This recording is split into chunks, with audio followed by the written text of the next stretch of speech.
Okay, so we got a 2020 Chevy Express van here, the 3500. This has the 6.0 liter engine in it. I'm going to be donating my time for a local church. Actually went out and started having lifter issues at only 86,000 miles. I'll show you that in just a second. But what they found was the needle bearings were all down into the oil pan there, basically coming apart. So I'm going to be helping them out.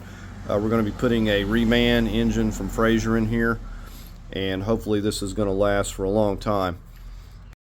Okay, so here you can see the miles. I'm not going to crank it up because I don't want to further damage the engine. It is making a lot of noise. You'll just have to take my word for it. So we got the doghouse off here, but it is making a lot of noise, and this is going to have to be returned for a core, so we're not going to run it at all. All right, we're going to get started moving some things on the front here now.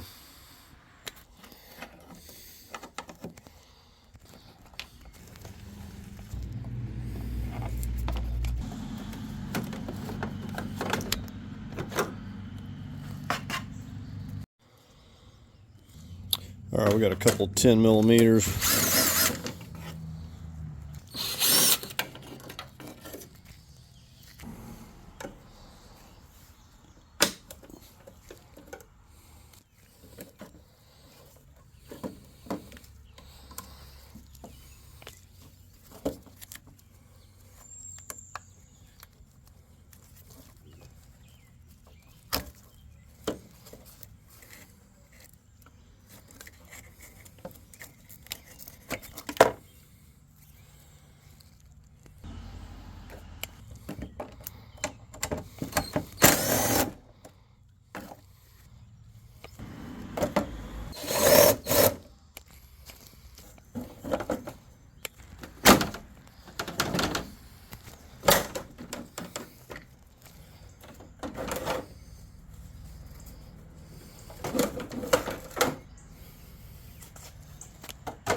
I want to take the time to put these bolts back where they go.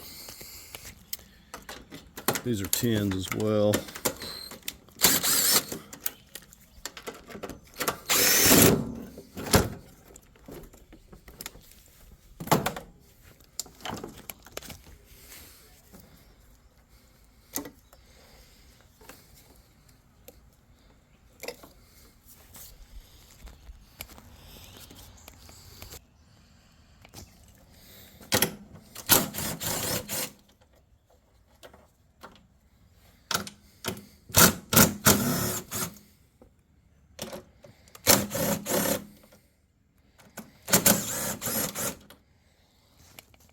And we'll put all these 10s back where they go once we get these items removed.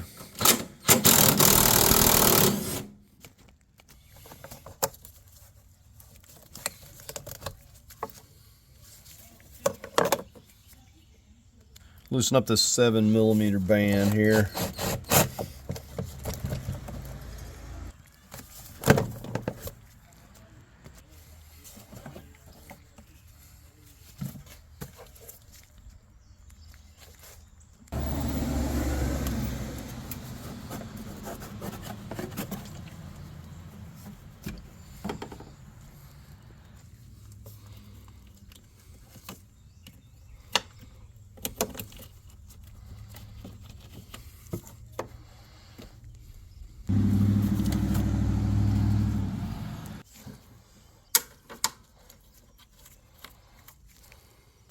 We got a couple of 13s.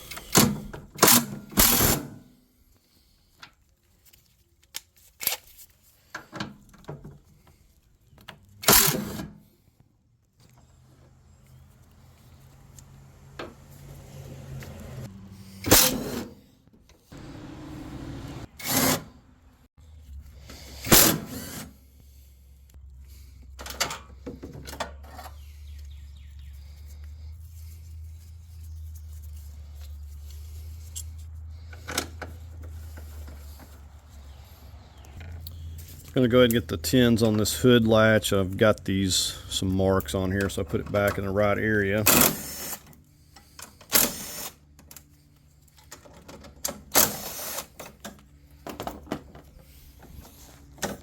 Got some 10s on this strap.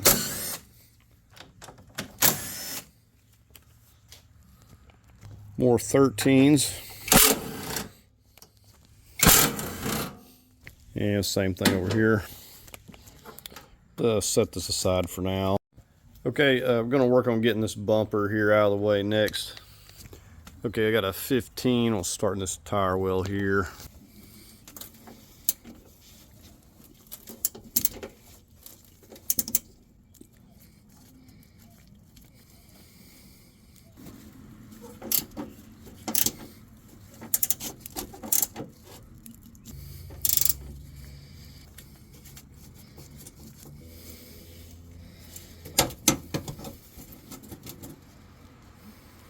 Looking down in these two areas, we got a couple of 21mm bolts.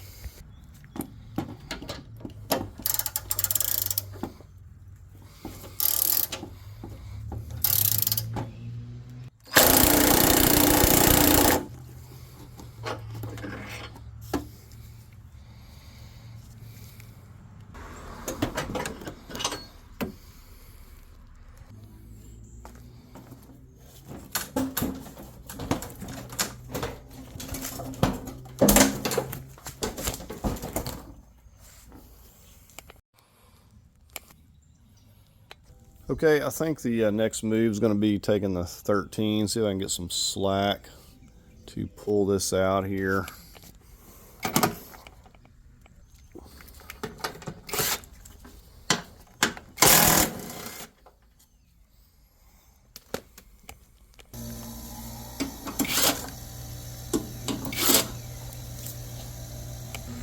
I'm going to pop these off next. 7mm.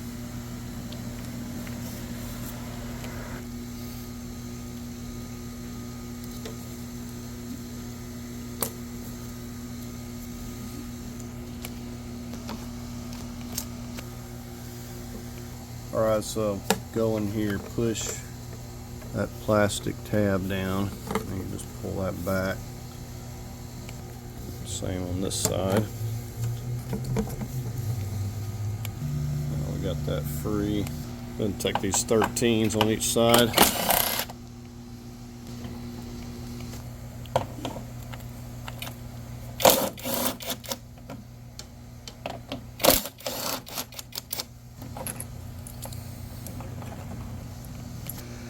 Next thing I'm going to focus on is this shroud here so we can see what's going on. Okay, I haven't drained any coolant. Don't even know where the coolant spout is at this point. But I've got a drain pan.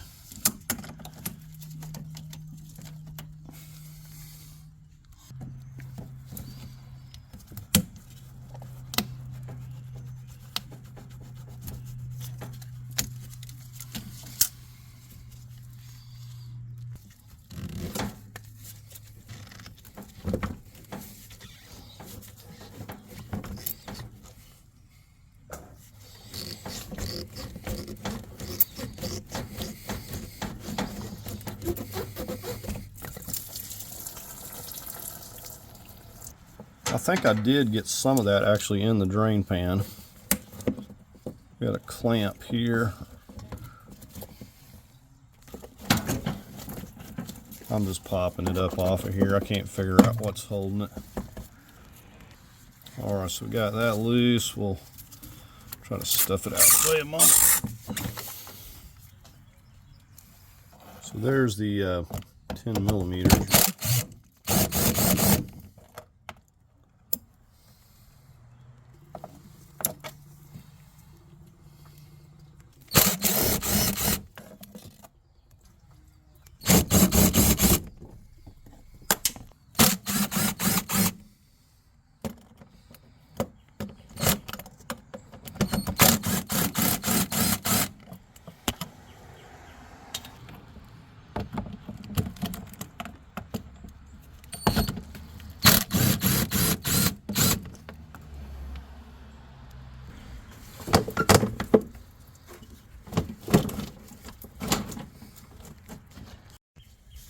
Alright, we're still too crammed up here. We're going to have to move some stuff.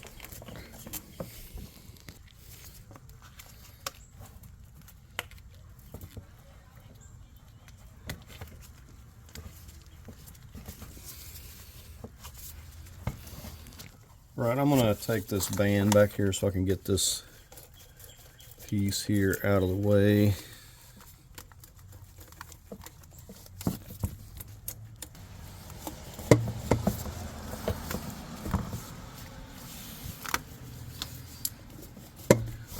Okay, we got a tube I just popped on this other side.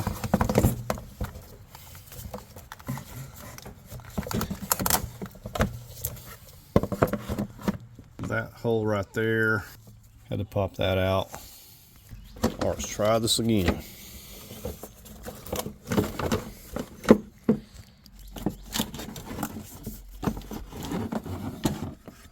All right, there we go. Okay, I'm gonna try to get the rest of the coolant drained over here on the passenger side. I'm gonna come over here and remove this little liner.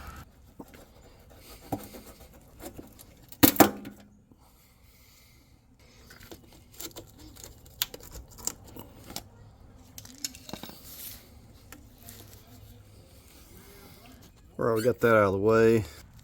All right, we're gonna come from up top and get the clip here.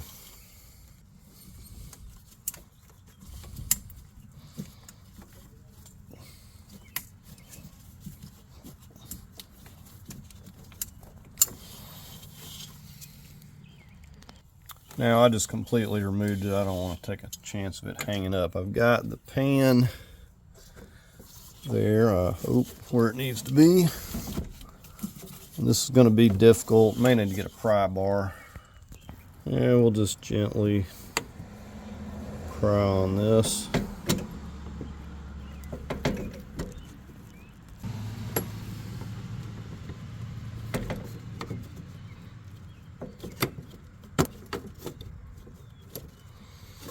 Shouldn't have to push that hard or not on it properly. Can't believe we got it moving there.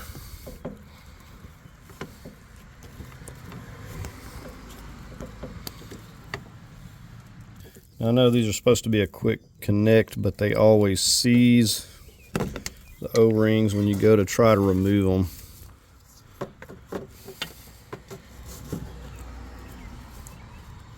Okay, we got her moving there now.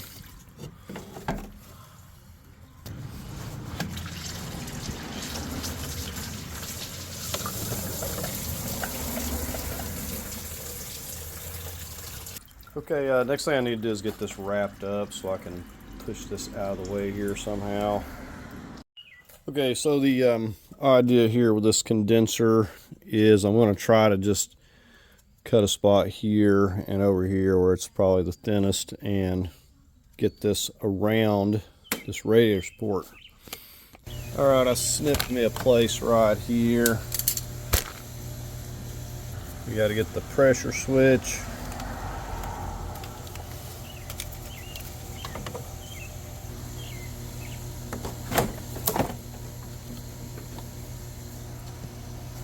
All right, so I got it this far.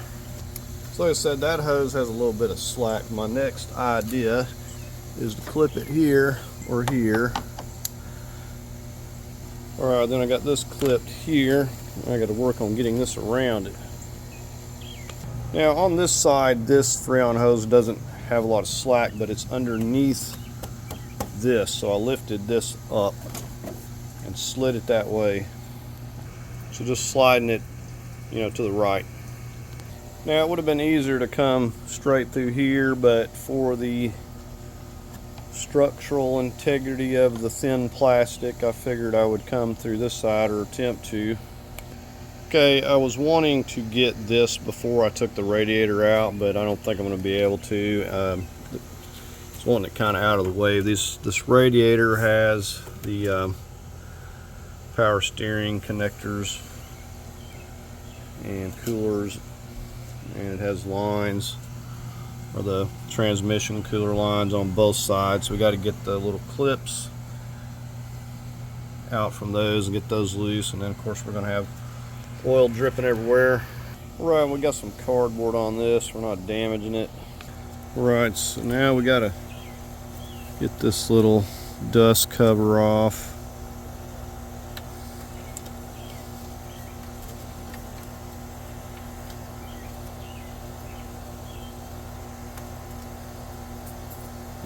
and get that clip.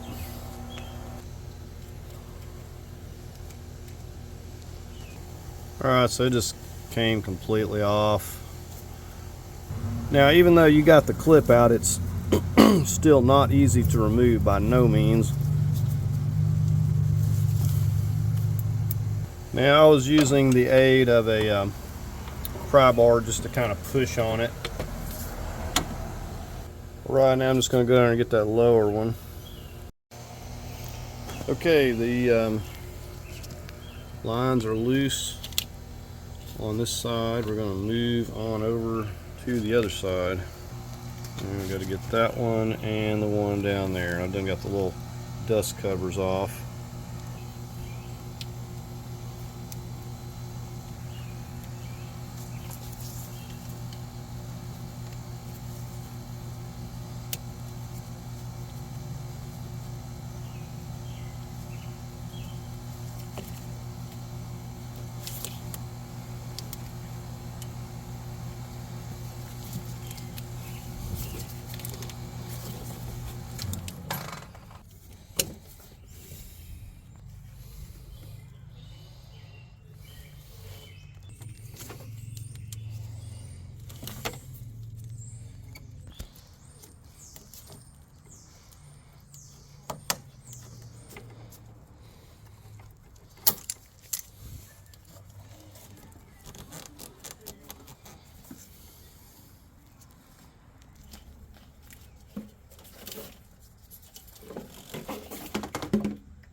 Okay, now I think I can shift it more easily. See if we can't finish slipping this out from around it here.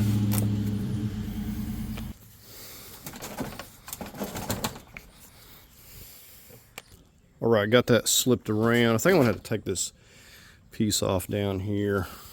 Okay, so this piece, we got a few clips here. Just need to pull up on that, kind of lift this at the same time. Same thing down here.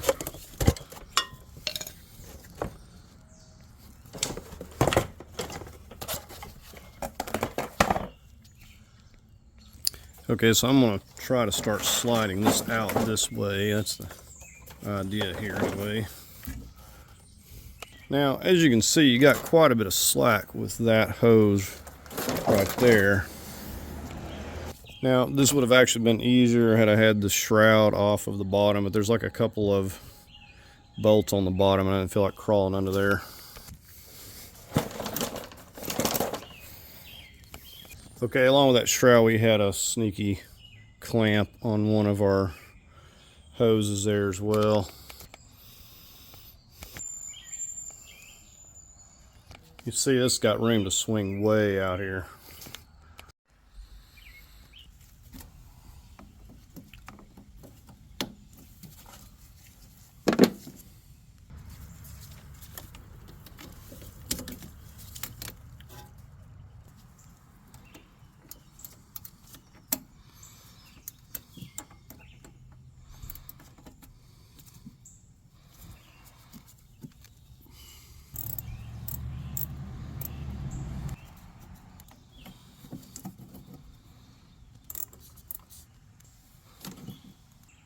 Okay, those were 8 millimeters. We got a 13 down here on this clamp.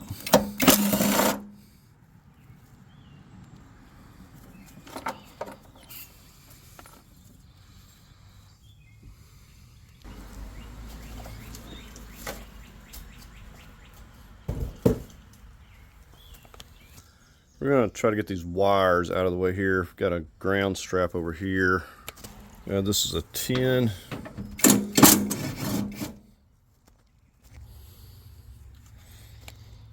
So this power wire runs back here. Has a few wires and it runs over to this side. We're going to unclip this here. Actually, we're just going to leave that right there for now.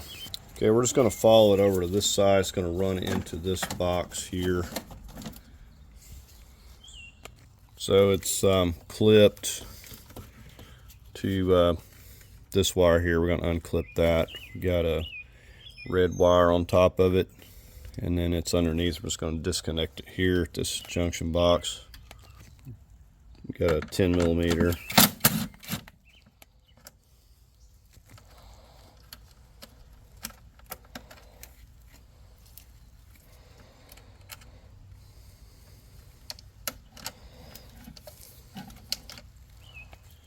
And we're going to unclip it here.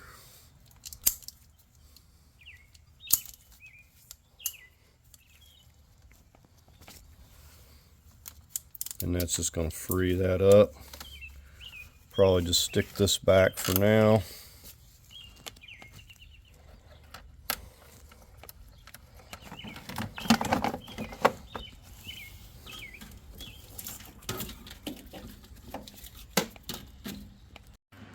Okay, I want to show you how I'm getting this fan off here. I tried numerous methods, and this is what I had come up with.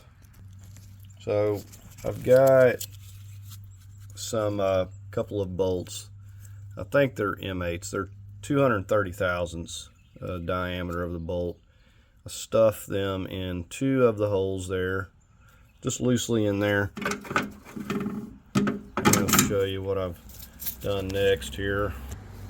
Okay, then with those loosely, I just took this screwdriver, so a flat screwdriver, and I just kind of propped it. I need to pull that bolt back out a little bit there, but I just had it propped up against that right there, just holding it. And then I took the only thing I have to fit it is this crescent here. Slip that down on there. Now once I got that there, I just hit this a couple of times here with the shot-filled mallet. You know, while I was holding this, gave it a couple of hits, and it's surprisingly it came loose pretty easy. Now I'd tried my other method of putting tension on the belt, and it wasn't having it. It was just still too really stuck. So I'm going to go ahead and get this off here. But like I said, if you don't have the special OEM tool spanner to get in those pins, then you got to come up with something else. And that tool's about $60. But I think as easy as this came off, I'll use that to torque it back. All right, so almost got it there. There we have it. So yeah, pretty low tech, but it got the job done. Like I said, I think it's just an M8 bolt. I'll go ahead and get this belt off.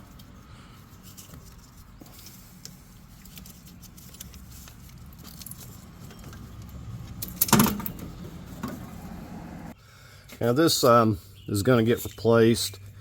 This is a stretch belt. I'm just turning it here, or I could cut it. So the only reason I kind of want to keep it intact is just for reference or comparison. This is a 15.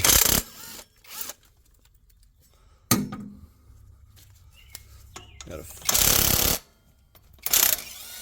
15 over here as well. And a couple more 15s.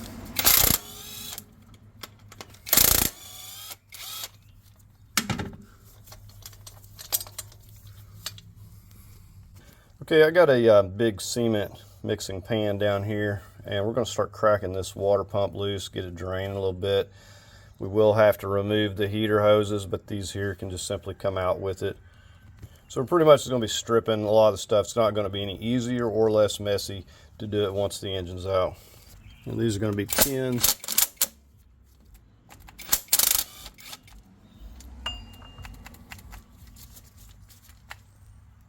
All right, I'd let that battery charge. But so we want to make sure these are all the same length, or we're going to have to put them, mark them and put them where exactly they came from.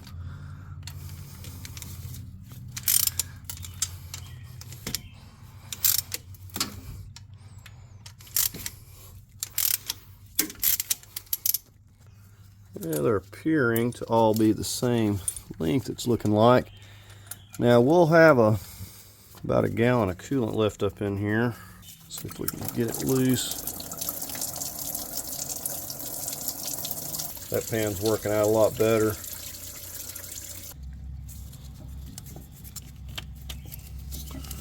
And we'll have to get the heat gun over here.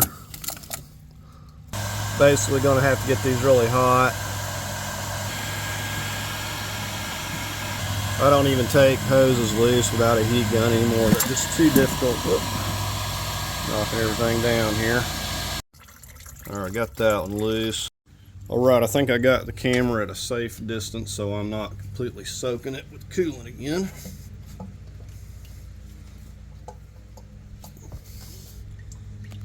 Alright, that one come off, no problem. So if you get them hot, they'll come off there. Alright, I'm just going to finish getting these two bolts.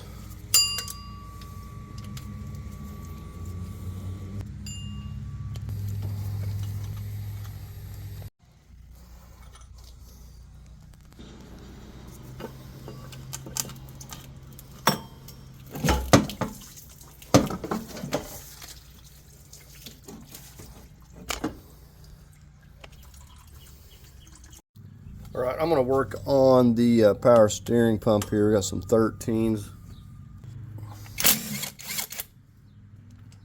3 of them.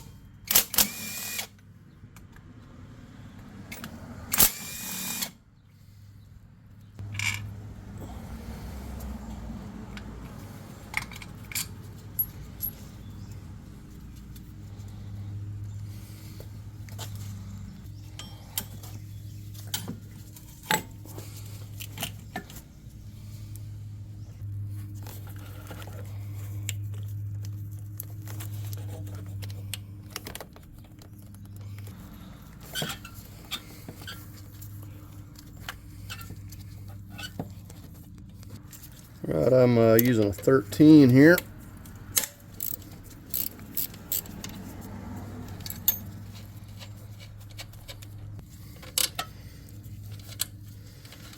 And now we've got our alternator wires loose. A couple of 15s.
If I can, I like to put things back. It's just less to have to label.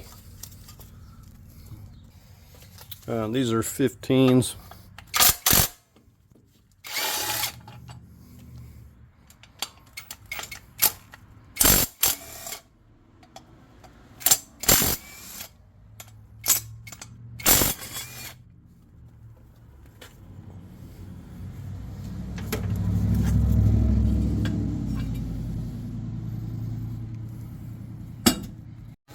Okay, so the next thing I want to work on is getting the intake and everything off, but before I start on that, I want to get the dog box completely out of the van. Now, I didn't show you removing any of that because I didn't take that part loose, but we're going to go ahead and take it completely out so we can get to everything.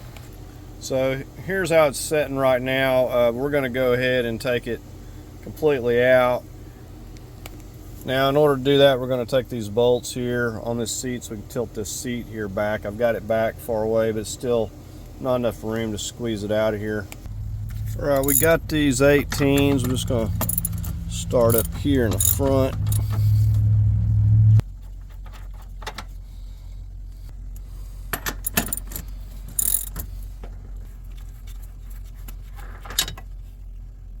All right, we're moving on to the rear ones here.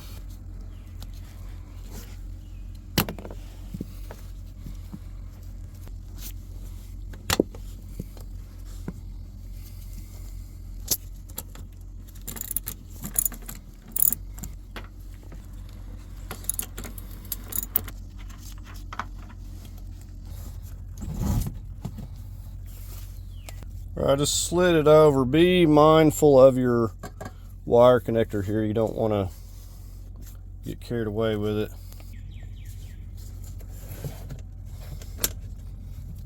So I may have to just go ahead and disconnect that and push it on back. All right, so you should have already had your battery disconnected.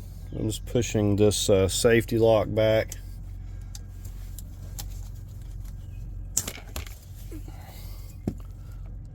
Now I can slide it over where I need it.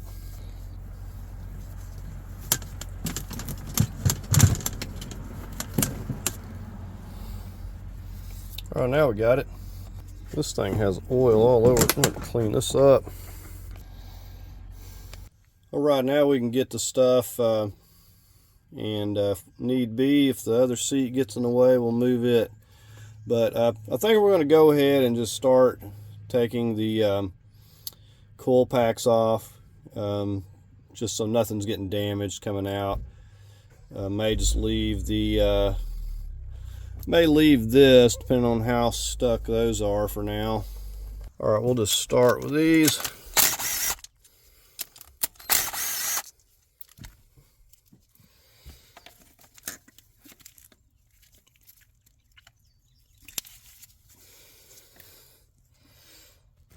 They have a tool that makes removing this easy, but I don't have it.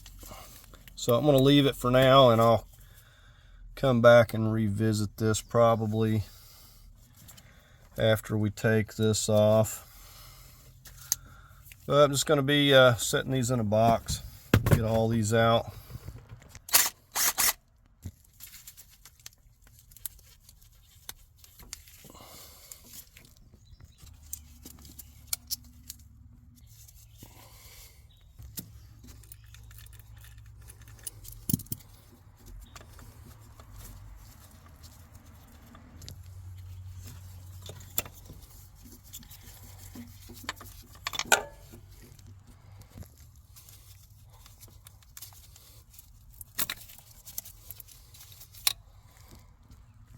Or I'll see what I can do with this bracket here. It's tin as well.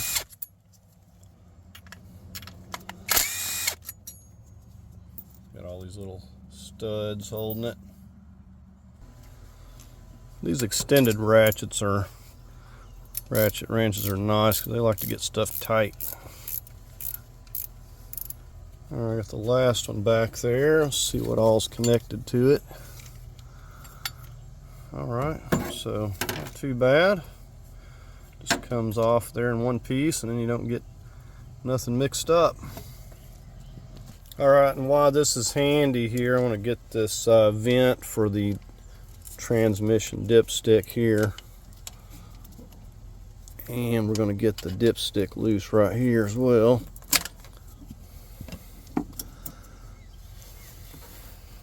$13mm.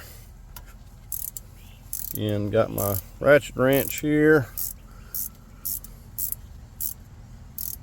It's still attached up in the front, so I'm not going to get it to move. I may just like leave it loosely here for a moment, just so I'm not mixing up where it goes. We're just going to go over to the other side and get all the coil packs and stuff over there. And you want to stay meticulous, keeping everything that you've taken out. If you're not putting it back where it goes, make sure it's all labeled. All right, I guess I'm going to do this one different than the other side because now I know a little bit better.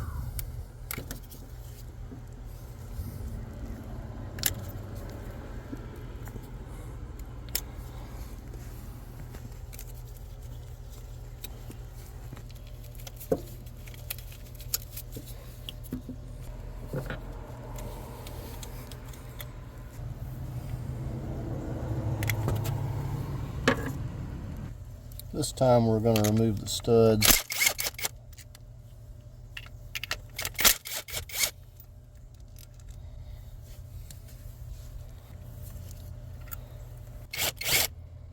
All right, I'm getting this stud. We'll go to the engine bay to get that last one.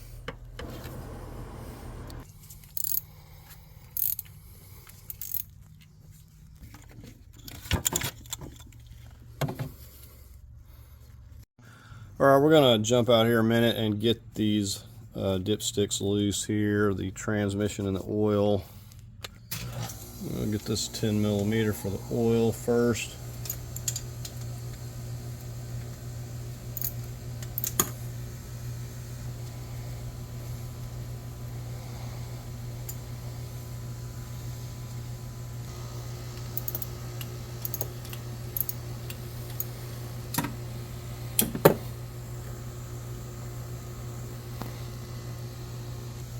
All right, we got that loose. The next thing I'm going to do is get these 15s.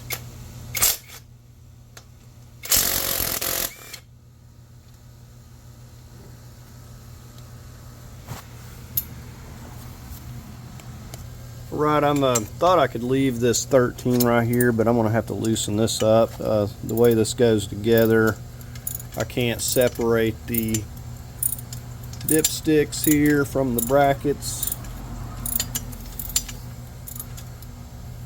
So it's kind of hard to see what's going on here, but this bracket, or the transmission, has a nut, clamps down to this bracket.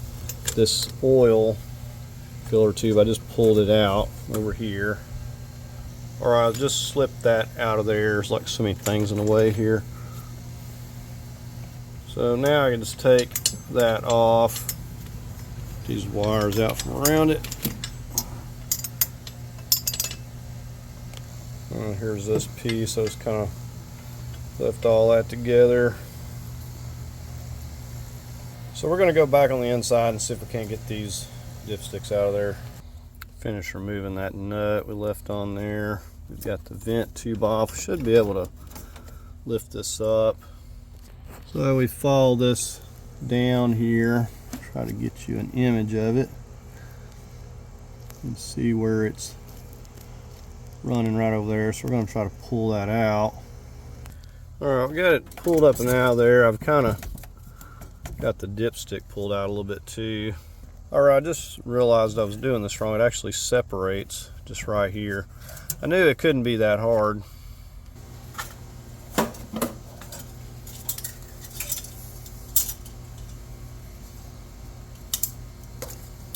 And as you can see, it just separates there much easier. Now, it did have a seal that broke when I separated those, but I've got a kit. All right, let's see if the dipstick wants to cooperate at all. Okay, now again, the oil dipsticker actually separates in two pieces as well.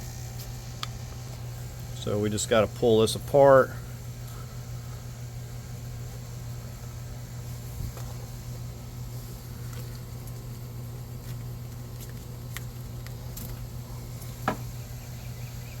There we go. Now, probably want to get that off there still, because if I try to pull it out, it's likely to get damaged. Okay, this part has a 15 millimeter bolt right here that we got to get loose.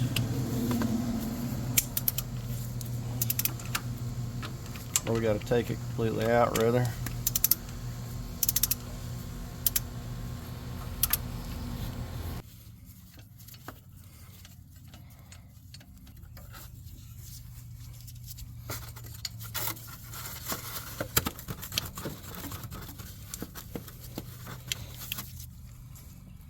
Okay, this rest of this dipstick is stuck for now, so we're going to come back to that. Right now we're going to get back on the intake.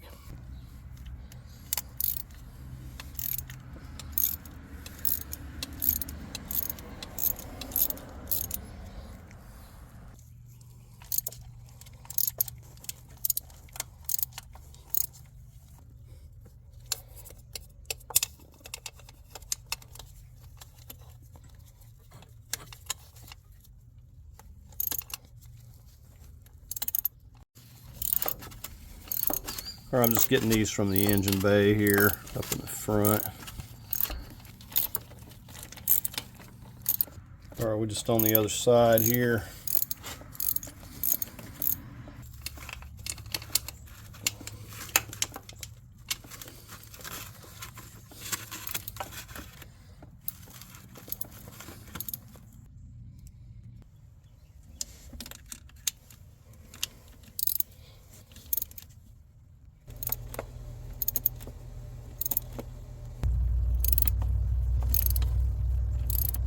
All right, I've got it loose, but I've got the fuel line, and I got to see what I'm going to do with this wire.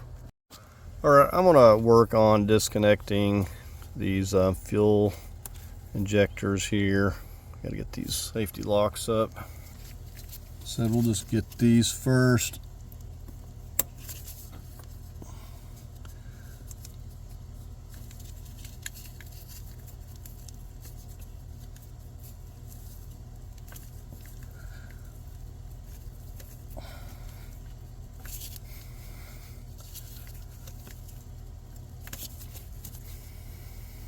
You gotta squeeze really hard on that. Right there.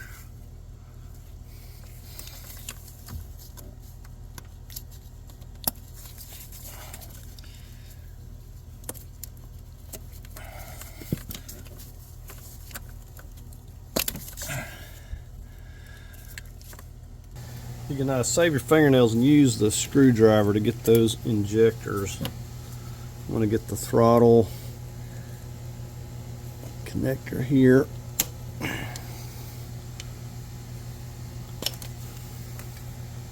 Right, and I'm just going to get the injectors on the driver's side next. Okay, I've got the fuel injectors. I'm going to get this hose that runs up to the radiator spout right here out of the way.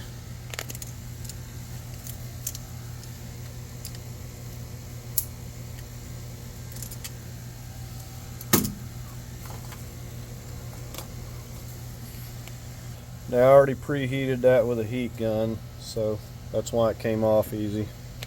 Got a connector right up here on top of the intake. I'm going to push that down.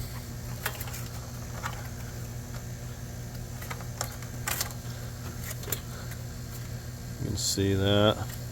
Just pushing that down right there. Okay, panning over here, this harness that's running on top of the intake, there's a 10mm right here. Already got this loose, and then that frees that up. We'll just put this 10mm back on here. Or I think we're going to go on the inside here again and get a few more things.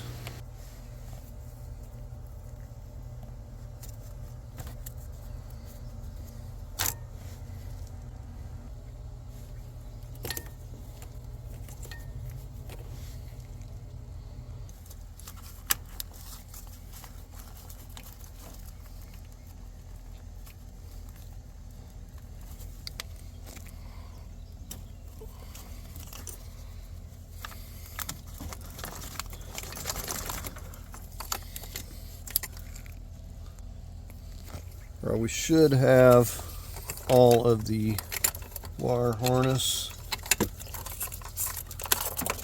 free.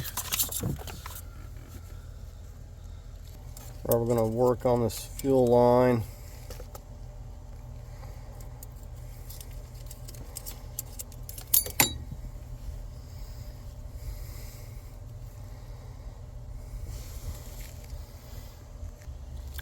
I have either these or this. Usually I can find one or the other to work.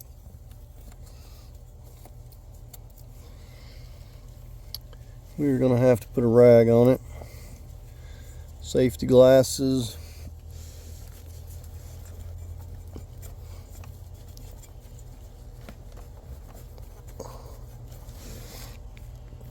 And a trick is to actually, while you're pushing these into place, push this on as well.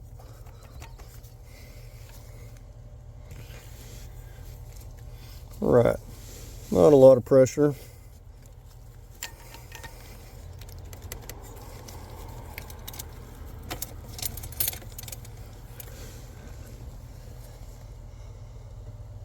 Now this is attached on a bracket down here.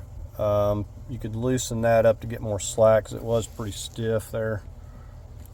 So this is all loose.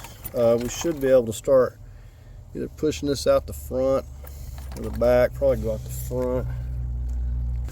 I forgot a wire connector right here on this purge solenoid.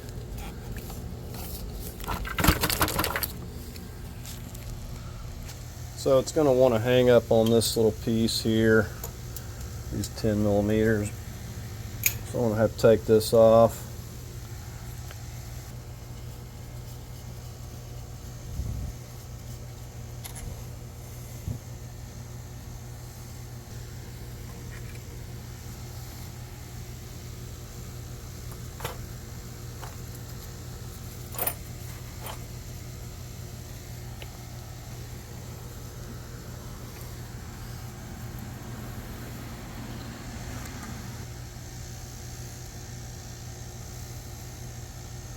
That's where the coolant is coming through. Right, it appears that it's going to come out.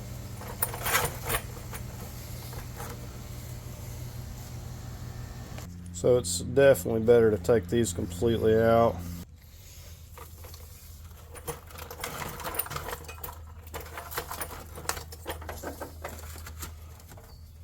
Alright.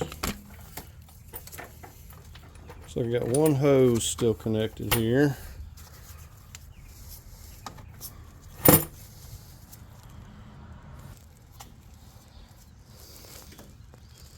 Now this just has all kinds of oil dripping out of it when I got it tilted up here coming out of the throttle housing.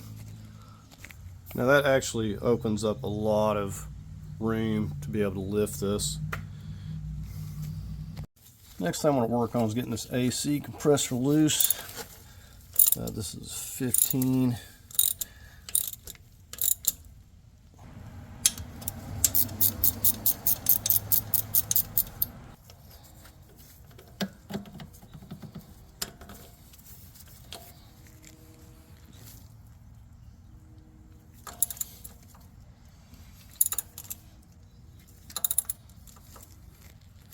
Well, that one's the bracket. This is the one I need back here. We got two more on the bottom as well.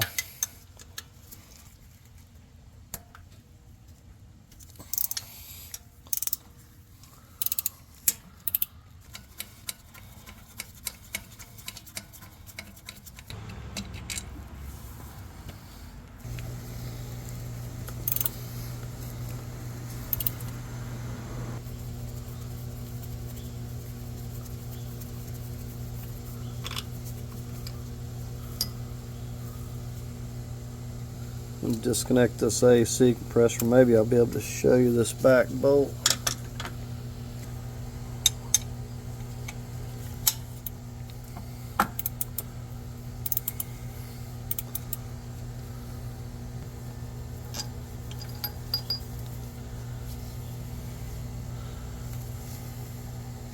Well, I got a couple of bolts, I believe a couple 15s that are holding this bracket here.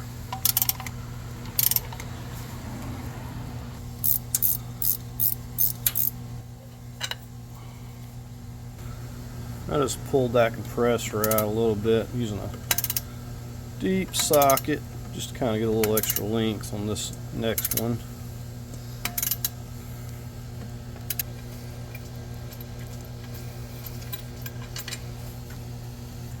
Well, I got one more hiding back over in there. Can't really get to it right this second. Right there. Not sure how I'm going to get that.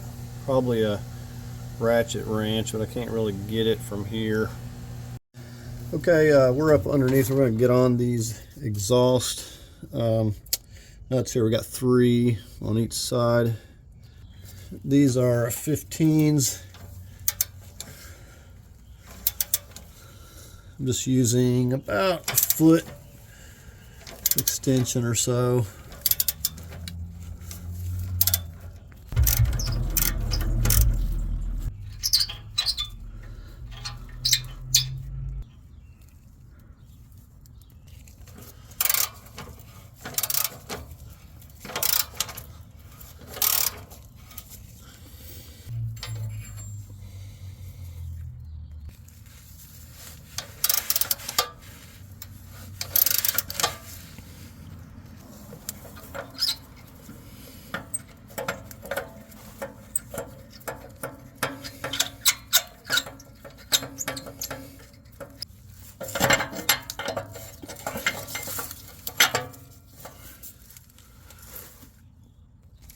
Right now we're getting the driver's side here.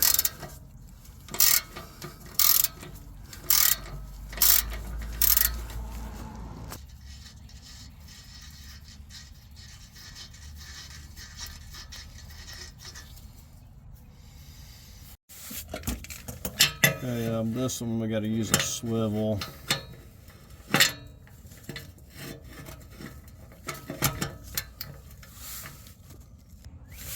Okay, we have to go on this side.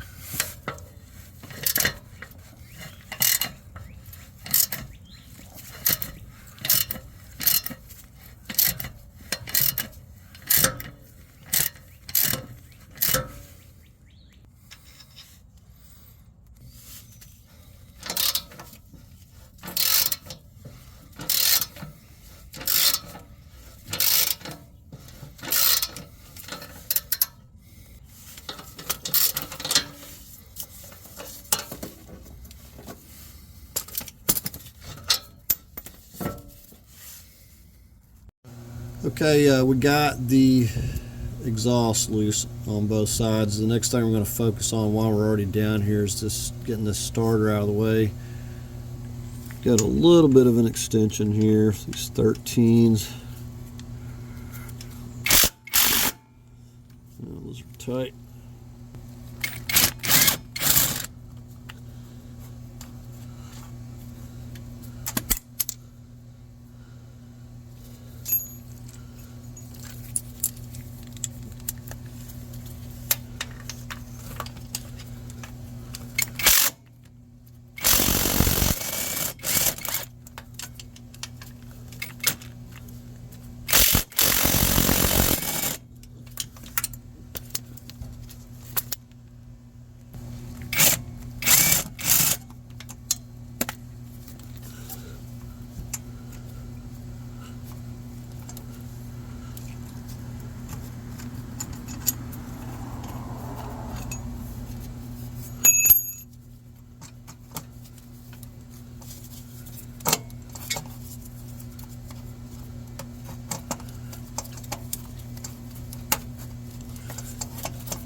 Alright, well I got a 10 millimeter right here I'm going to get.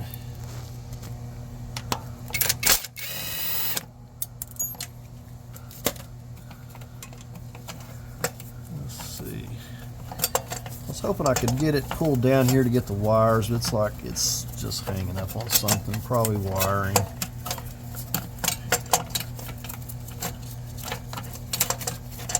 This ain't going to work.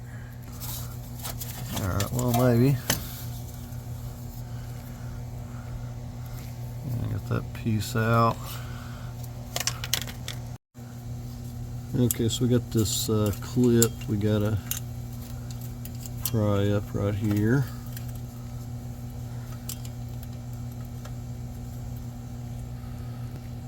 Alright, got that loose.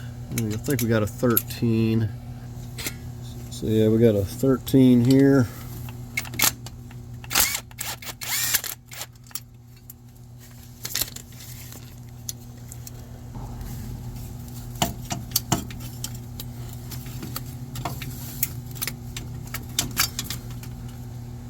Alright, there we got it. Okay, so we got the exhaust on both sides. Let's see, we got the starter out, and I'm getting ready to go in with, so we got a 24 here, I believe. And we're going to go ahead and start working on these torque converter bolts down here. I'm going to position it there where I can hopefully turn it from underneath. All right, we got us a paint mark here. I've got a 18 millimeter.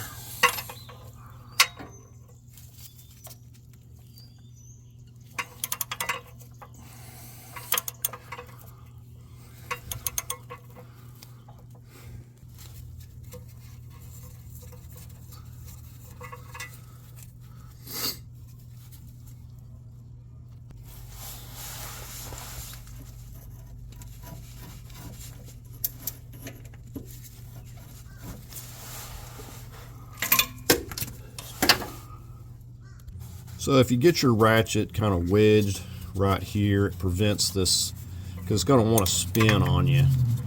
And it's hard enough to rotate it and be under here at the same time, let alone trying to hold it unless you're taking the time to prop your pry bar, or I mean a breaker bar or something.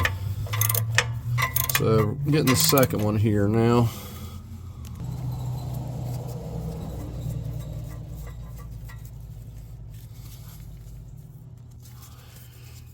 Right, we're on the third one now.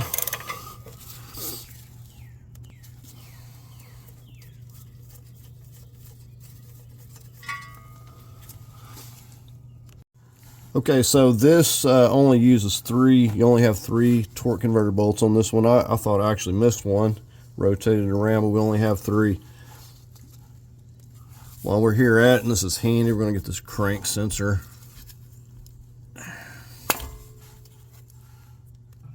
Okay, we got a knock sensor here.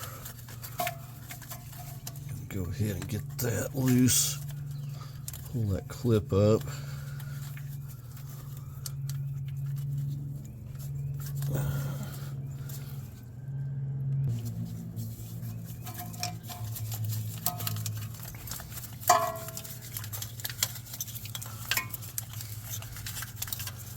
Now right here we got a 10 millimeter.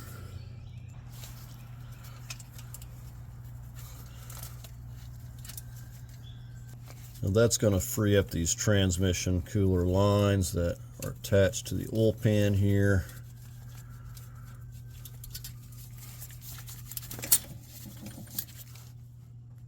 Okay, here on the transmission here, bell housing, we've got a couple of these 15s on each side. Using an extension. I'm going to get this one on the passenger side here.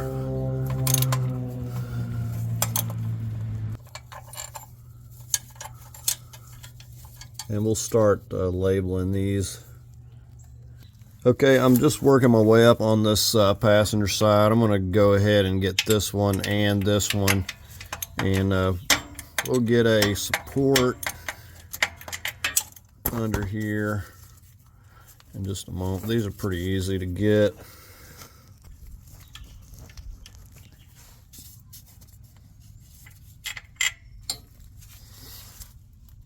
There's a little less room on this one, but it's still doable. Once you get it loose, you could switch over to a small ratchet.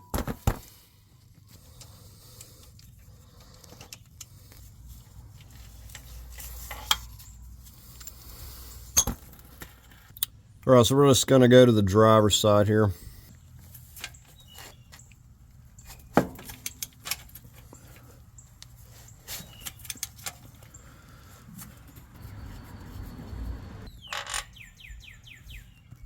Okay, moving right along up above these trans cooler lines here.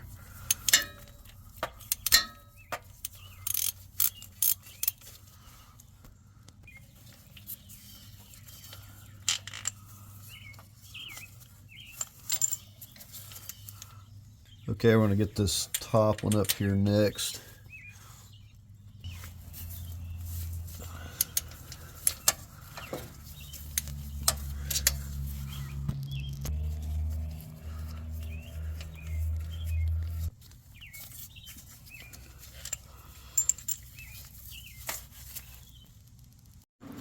All right, I'm gonna get this knock sensor on this side as well.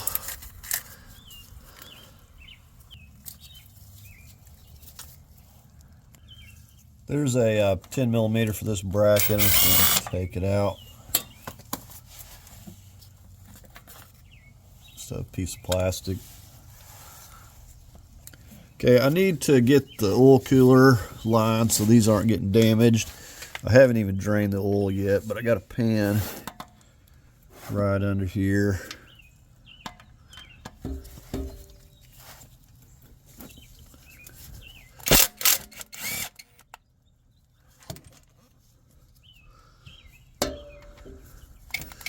Yeah, I'm gonna have to get something else for that side. Okay, I just need to push the exhaust pipe up there and I can get to it. We got it draining here. That little gasket just fell down in there. You'll need to get a new one of those. Well, you better have one of these because they made this design where you can't get your hands on it. Somebody put this tight too.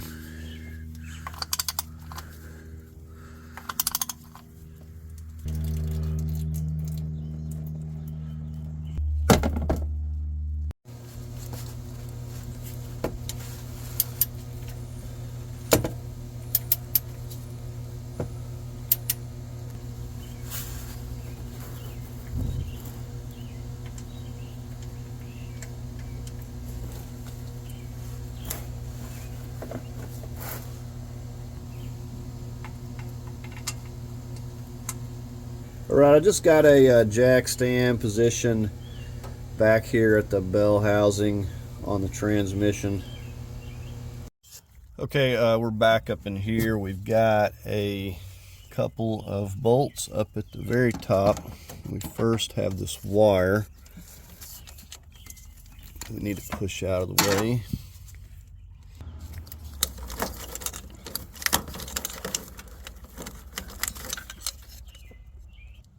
So we got a couple of these wires here, 15, that are grounding. I'm just going to use this ratchet wrench here.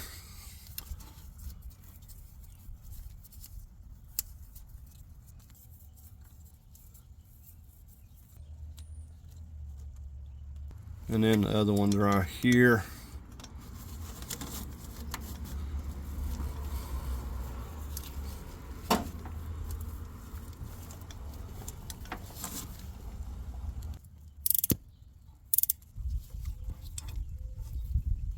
All right, now we got that freed up.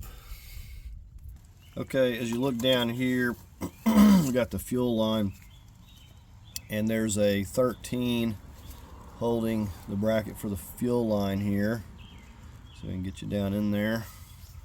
So we're gonna have to go down here with this ratchet wrench.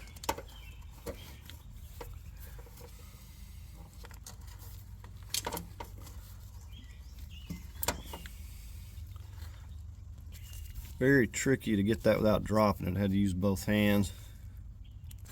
Now we can slip the fuel line off and get to that bolt.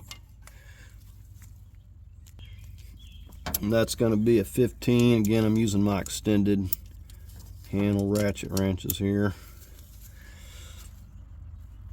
Super handy. And once these are loose, you can spin them out easily by hand.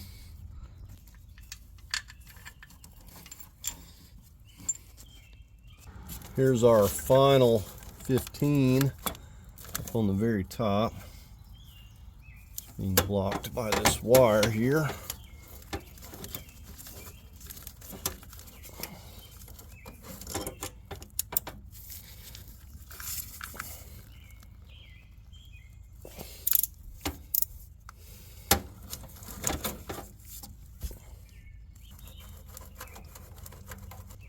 I would say the level of difficulty on these transmission bolts is not very hard. Had way harder. These are all pretty easy to get to. Okay, I'm going to get the exhaust manifolds off. next. But the next thing I want to do is get this wire running through here loose.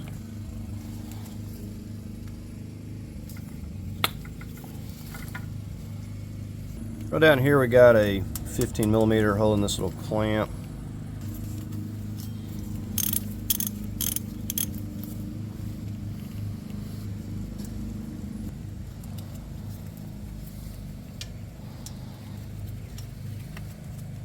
Alright, moving down here, we got this connector. It had a lock, but it fell off down there, but you got to push that safety lock down.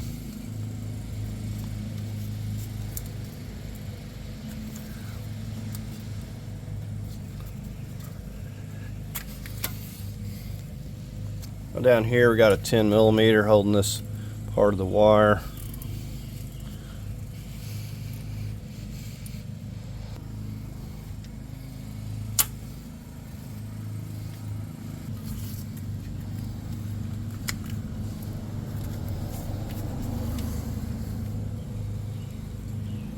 Alright, coming over this side, we've got a wire on this stud right here. We need to pop that off.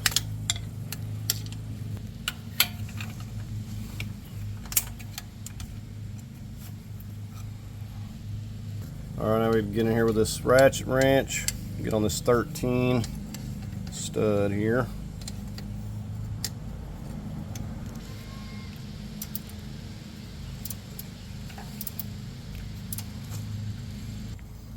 Alright, we got those oil cooler lines freed up.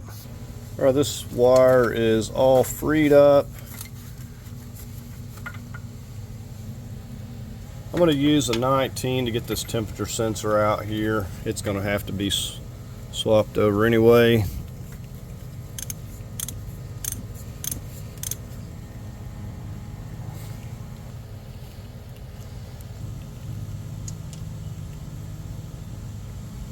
Alright, we're going to start working on these exhaust manifold bolts. I'm using this 13 ratchet wrench here. And it's pretty much going to be the same on both sides.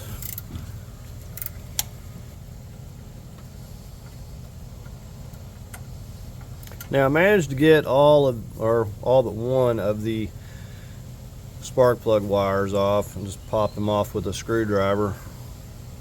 Okay, so I'm just working my way back here.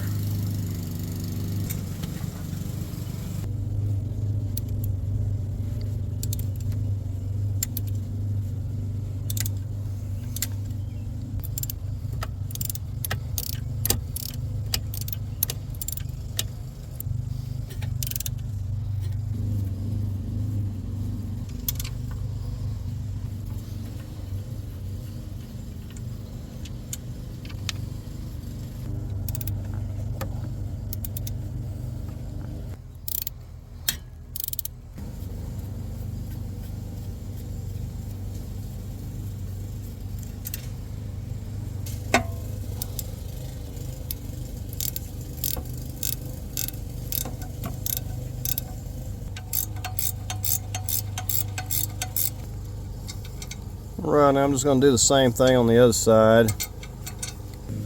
Let's see, can we pull this out?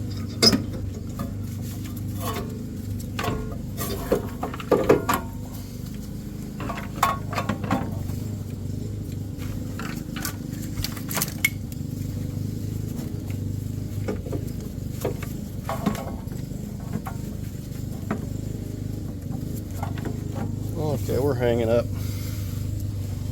Now with the manifold off, I was able to yank this off, no problem. Alright, with that out of the way, I think I can get it through here, no problem.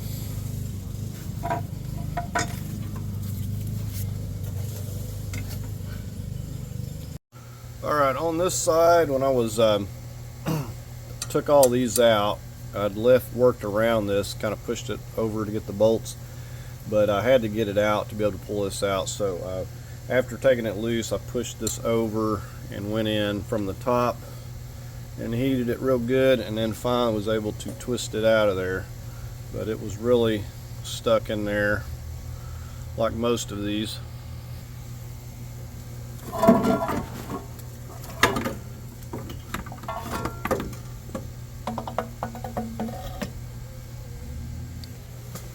opens up some clearance on each side here. I believe before I get on to doing the motor mounts, I want to get this crank pulley off here. It's not going to be any easier with it out. Now this gets an insane amount of torque to yield. I think it comes out to like 240 foot-pounds or something. And I could zip it off here with the big impact, but I want to make sure that I'm not going to have too much trouble holding it, because I'm going to have to tighten this back. I'm going to be putting an ARP and torquing it to 235, I believe. So I just want to make sure I'm going to be able to actually hold this thing.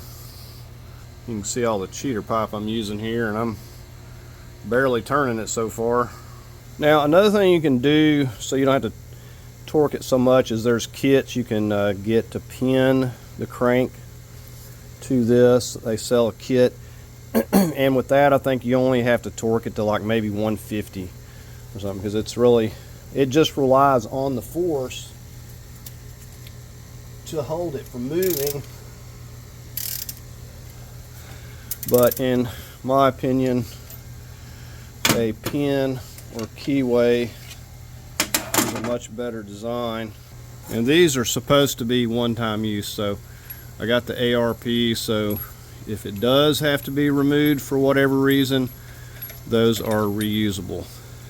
It's not a torque to yield, it's basically you just torque it to 235, I believe.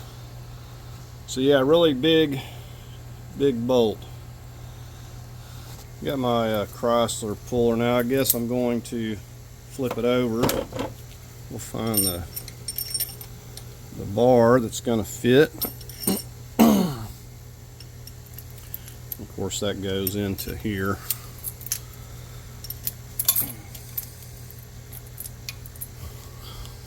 Right, I actually was setting it up on there alone. There's flats on the back of this part. It wouldn't have worked the other way anyhow.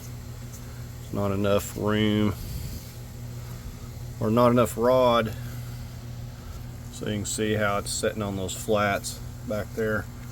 We got our longest rod in there. We're going to start turning this. So like right in there where I got that marks where people will pin these cranks, it's just a lot better, because then it can never spin, come loose.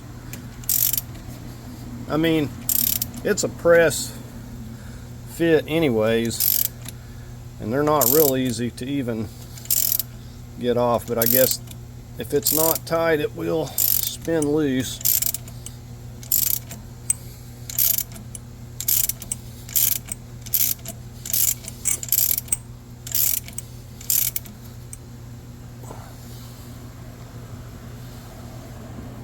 You can see we've moved it quite a ways. We've only got a little bit of travel left on our bolt, so I'm hoping it's coming off here soon,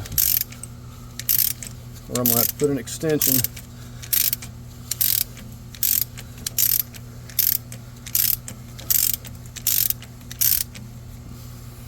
Alright, there we have it, a little bit to spare.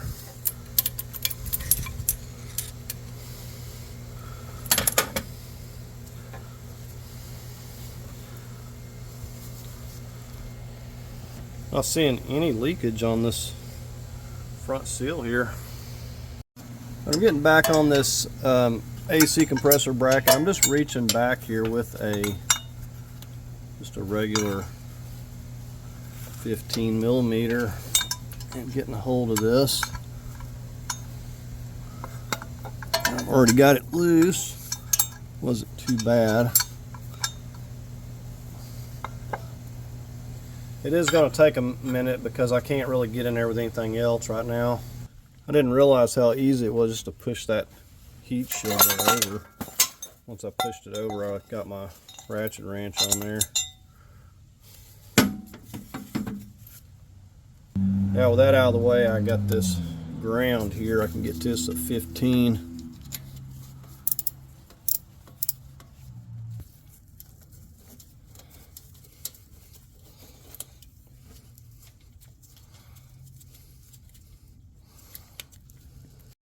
Okay, I'm going to take a 15 millimeter and work on getting these 3 bolts for the motor mount. This appears that this is all put on prior to you know, the engine being put in, so this heat shield goes around it and you really can't get to it. Ideally, I would like to remove that from the engine, but you can get to all of these three here. You can get to them from the front without having to crawl underneath or go inside. These are either really rusty or have a lot of Loctite on them.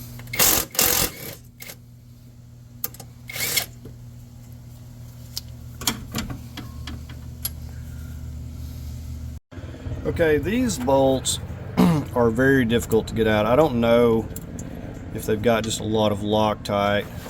Doesn't really look rusty, or if it's just a locking nut on that other side, but whatever the reason, they do not want to turn loose. They fight every thread. The back one is even the worst, and my little impact that fits in there won't even budge it. So this is taking a lot longer than I thought. So here that back one is looking from the inside, and said you don't have a lot of room to move the ratchet, and they're just a fight. Like, I've been fighting with this one for like 20 minutes. I'm just going to move to the other side and spray this thing down with WD-40 and come back to it.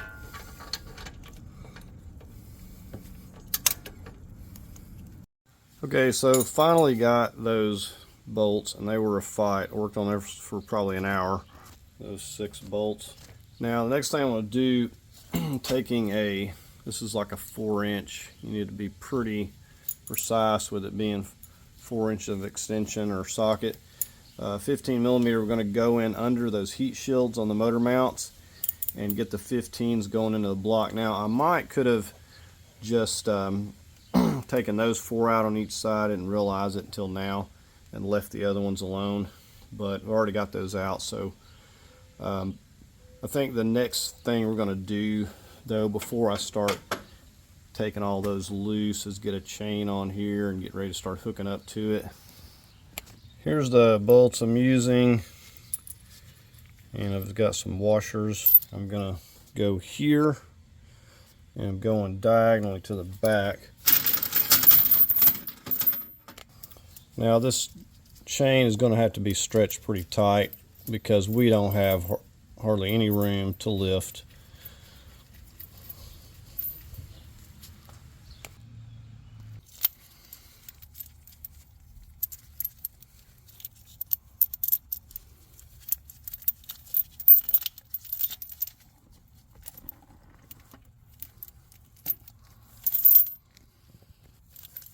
So you see how we're just going across using these existing threaded holes here. And this will allow us to be able to lift it. So there we have that.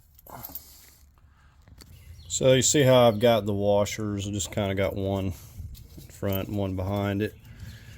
And we've got it pretty taut. So I got some boards down here on the frame in case this decides to move, because I really don't want to put the lift over here in my way just yet. So it's almost impossible to show you anything with these, but these bolts are right up in here. You can feel them, and these are actually quite easy by comparison to get loose. I'm just using a small ratchet, and then I come underneath, and the same thing, just kind of enough to get a hold of it under here. And these are pretty easy once you get it loose. They seem to come out pretty easy on this one. There's that one. Let's get in the upper here.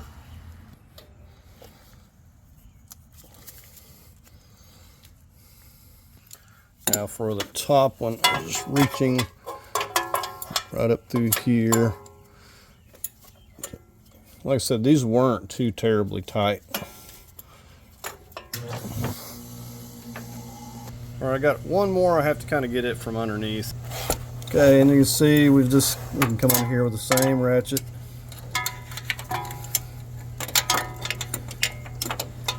That's enough to reach.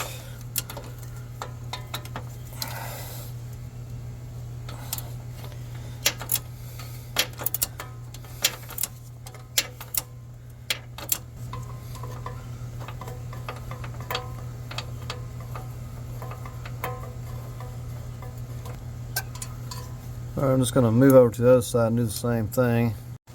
All right, I got the two in the back. I'm just getting the last two up in the front here. I'm actually surprised this thing hasn't moved a bit. So as far as I know, the motor mounts are completely loose. So I've got this set on the half ton initially. It's the only way to get back up in there. But my idea is I'm going to bring it out, set it on some wooden blocks, and then I'm going to switch over to the 1 ton. I don't think it's going to be pushing up 1,000 pounds, more especially when we having it stripped, but you know, I don't like to you know, push it.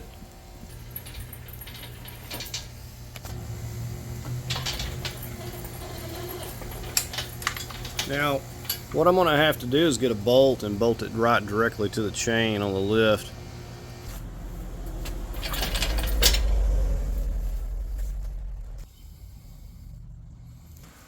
So we're just going to get my bolt going through this top link here.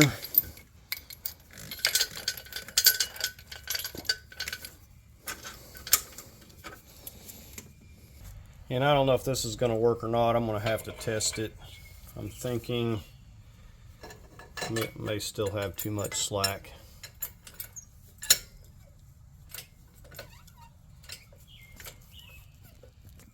This might work, I don't know.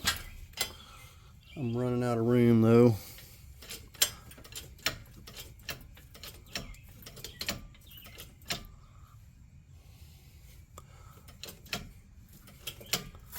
Okay, I'm starting to hit up top here, so, but it did lift some.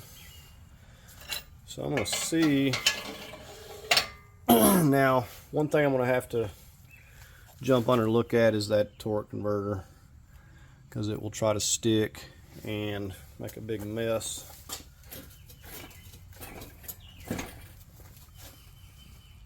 And just to show you that these are loose, here's that one.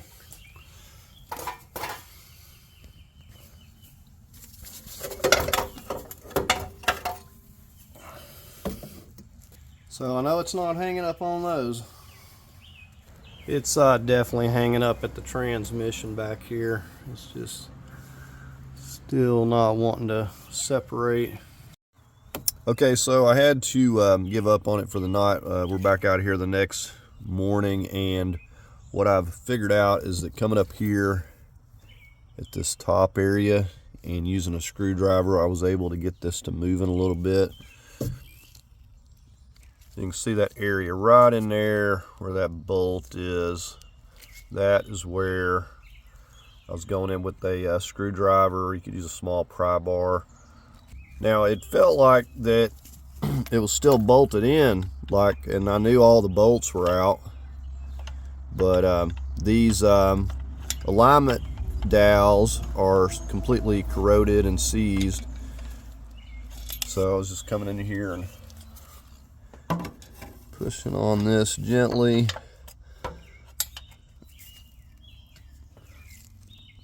You can see I also got a putty knife I put between the face of the transmission. I'm driving a screwdriver in there.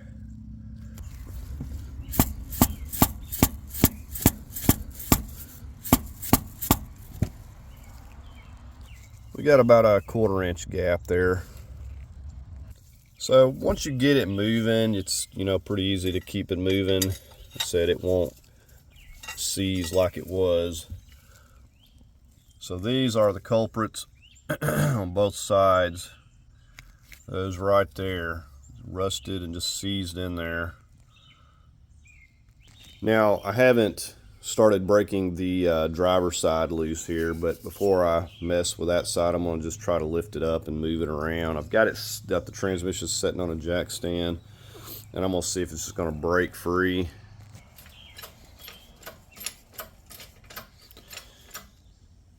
Now right now the engine's just sitting on a couple of 2x4s there. All right, that should be enough.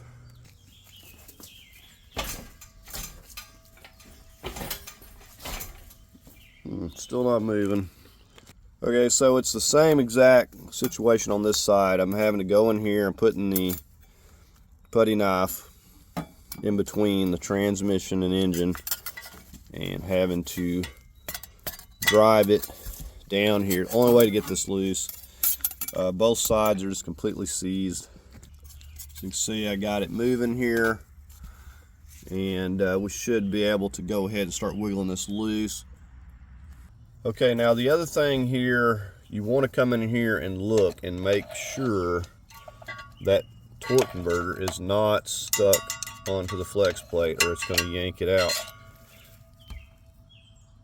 So you can look in there, you can see that the nub is actually pulled out there, so we don't have to worry about that. Let's try to get you in there a little better. But it's actually coming out. But if it wasn't, then you'd have to go in there and push that with the screwdriver to make sure that that's not going to stick. So I said, just check that out real good.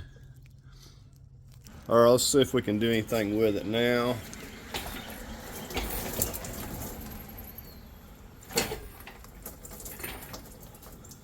Lift it up a little more.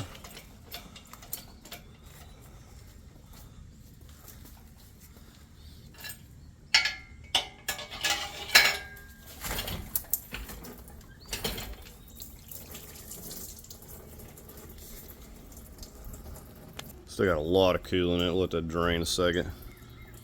As we pull it out more, we can lift it higher so we can clear the oil pan.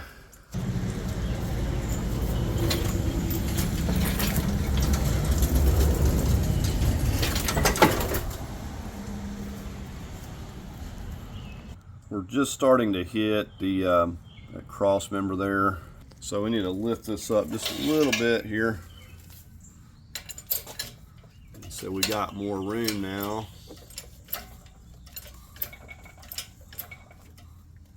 And that looks like plenty high enough.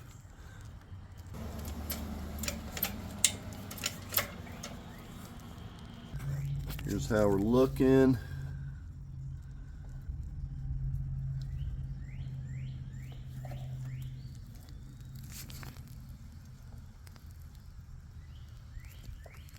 There's like a little bit of an area right here.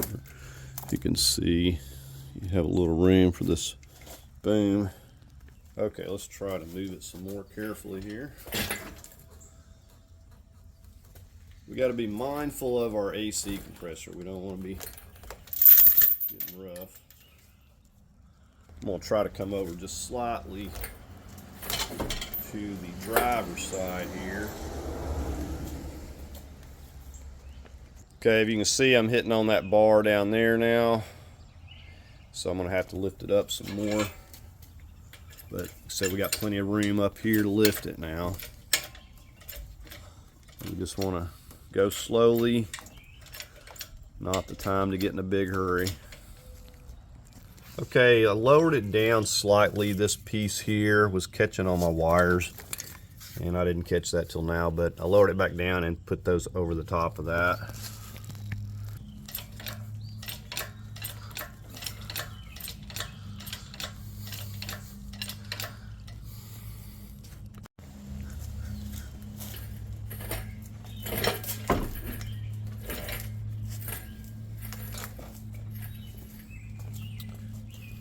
Okay, now we're going to hit on this piece right here, so I'm going to lift it up some more.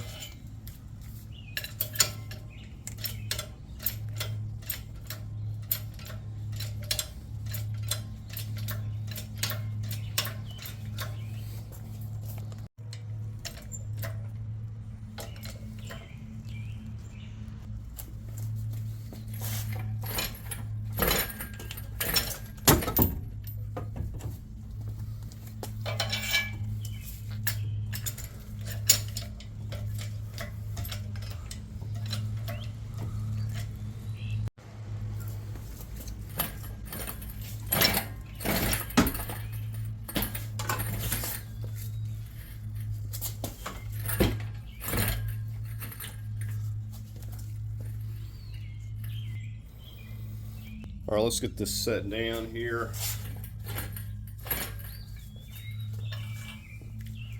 We're gonna have to come back some more.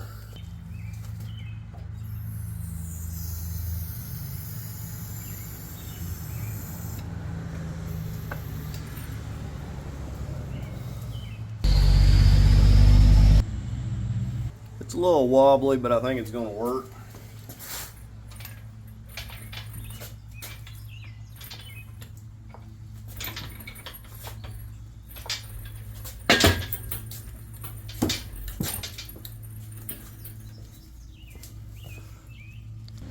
There's a lot of coolant that still remains up in this block, no matter how much you move it and tilt it. See, we just got our jack stand sitting back there supporting that.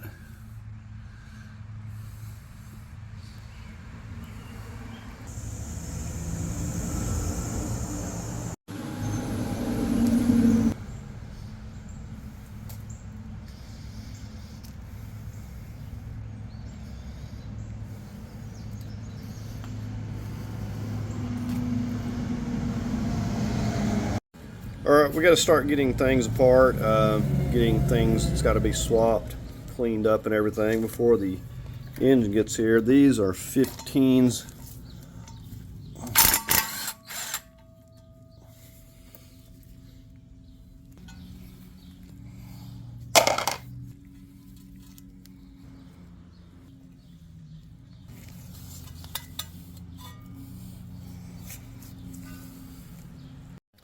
I'm going to go ahead and get this timing cover off here. We got a couple of 10 millimeters down here we need to get loose.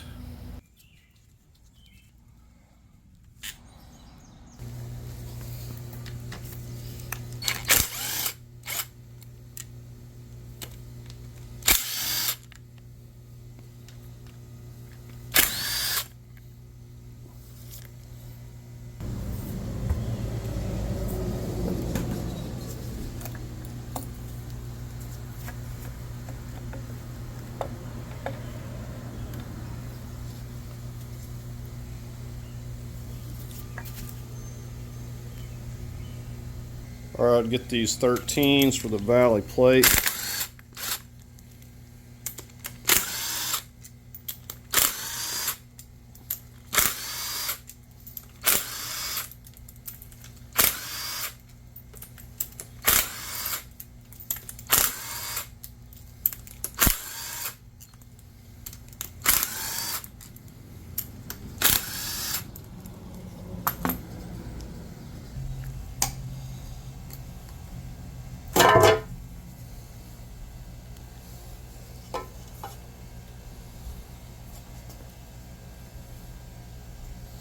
So there's a lot of O-rings in there as well as the gasket.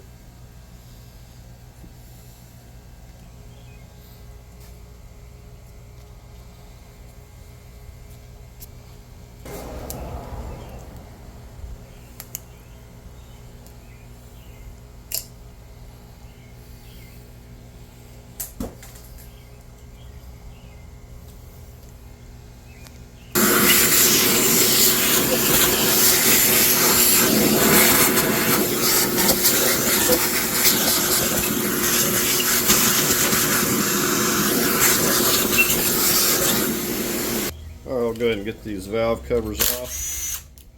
Got a 8 millimeter or 5/16.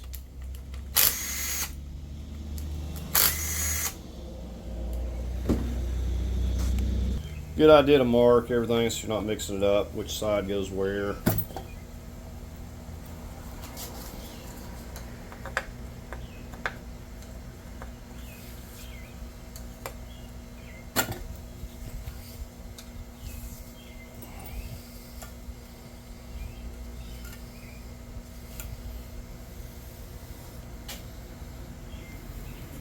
Valve covers are really clean.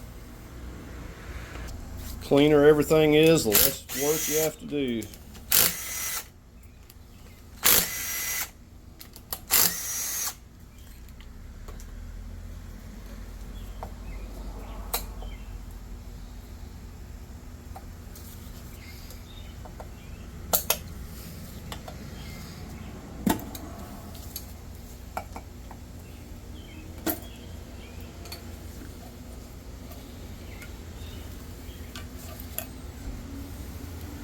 Alright, so I'm probably just going to pull the spark plugs out next and go ahead and get the oil pan off the bottom. Next thing, probably need to take and lift it from the back and dump the rest of this coolant out of here too. Supposed to have it completely drained of everything before we ship the core back. Alright, I'm going to start zipping these 10 millimeters out on the oil pan here. Actually kind of ahead of schedule. The engine's not here yet. It's supposed to be here today.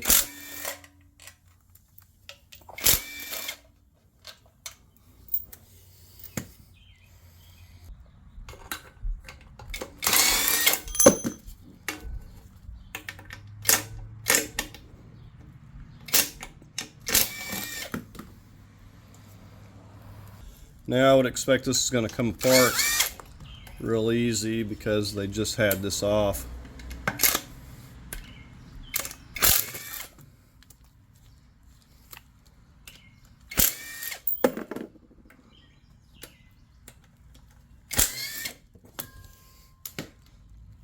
Alright, it's probably getting ready to fall here.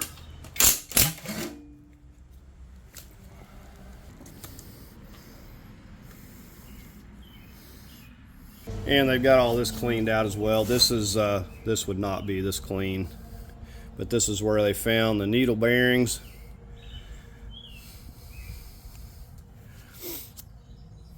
So good thing, basically all I'm gonna have to do is wipe up some things and it's gonna be good to go back on the engine. I mean, this stuff's really clean. I'm gonna get this pickup tube here next.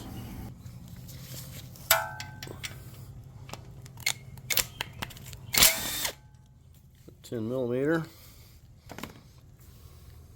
Okay, and we got a couple of 13s.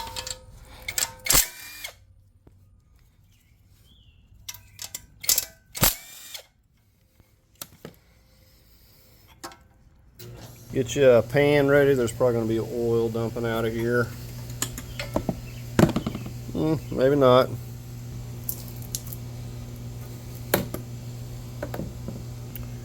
I hope this is strong enough to set it on. I think it'll be alright. So we got everything I need for now. I'm going to set it on some cardboard over here to the side till we need to swap some more stuff. Like I said, most of the bolts, everything I've left in place just so I know exactly where everything's going to go back on the other engine. Alright, we're going to take a look at this and show you what all comes with the engine here. Of course, this is your break-in oil up here. Now this is all that you get. It's like 1 quart and you only put like 200 milliliters of this break-in oil in the engine when you initially fill it. This is going to be zip tied. So this is going to come with a gasket set. Let's just take them out. Well, here we got some intakes. Guessing these are the valve cover. And you know, these gaskets really add up to a lot, so it's very nice that they send this kit. Saves you a lot of money. This is a little donut for the exhaust. Here's the ring for the other side. Very important. So we got our exhaust manifolds in here. We've got our valve cover gaskets, various O-rings.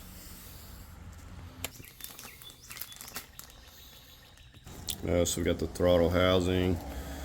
This one of these is going to be for our pickup tube. Looks like we got the fuel injector O-rings, so you can replace those. And so all your paperwork, and this will instruct you how to return your core. There's the core sitting over there. Got your intakes taped up. It's going to instruct you about either thoroughly cleaning your intake manifold or replacing it. Now, in the case of this engine, the needle bearings come apart, so you know, very important to make sure that that's cleaned out or replaced. So you don't get much better than this. We have everything pre-installed. I mean, we got the oil pan, we got the front cover, we got the rear cover, And it's important on these because you have to have a special alignment tool to line up your seals for the front and rear cover. We got our new valley plate on here, the seals and everything. Now I didn't even know what was going to come with this exactly, and taking things off of the core I'm going to have to put back on there, but I mean, I said the oil pan, the valley plate, and the front and rear cover, so very nice.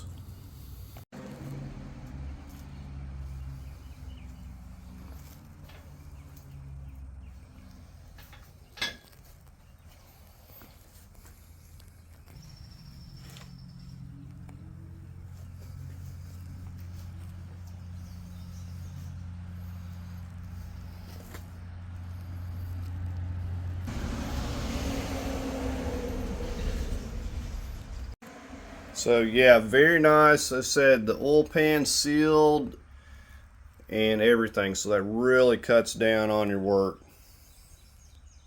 So also want to get this ahead of time. Got a water pump. We got new hoses, radiator hoses.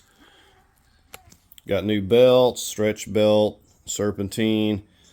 This right here is a seal that goes on the oil cooler.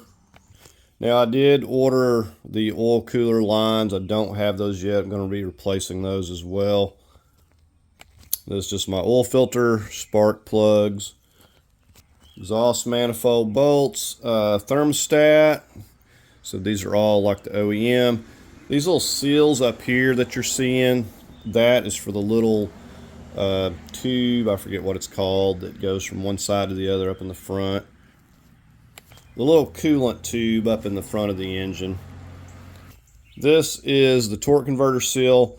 Now this is optional. If you want a reusable bolt, then you can get the ARP, and basically you torque this to 235 foot-pounds. It's not torque to yield. This actually came with a new bolt, forgot to mention that. So I don't know if I'm going to be using this or not. And back up here is the radiator. I said because of how this engine failed with the needle bearings and stuff, the oil cooler is built into the radiator, so all this has got to be replaced. Right, I'm just starting with the valve covers here. You want to take time to replace those seals I was showing you on these bolts here, the little grommets. You can see the seal, one side's tapered. Just going to line up the holes, taper pointed up, I believe. Okay, so taper pointed down.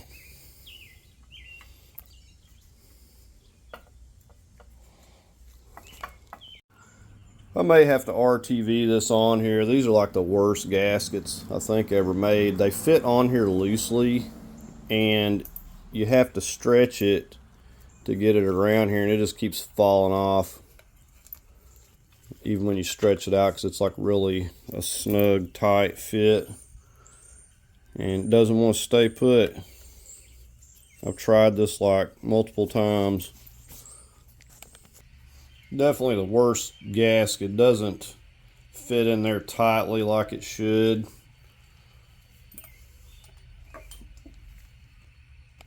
Now, at least you can look around the perimeter to see if it tries to move out of position, but they made it more difficult. I just kind of stretched it a little bit, slapped it on there fast, and then snug it down because it does not want to stay in place.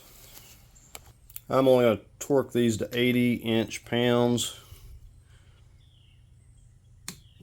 And that's plenty tight enough.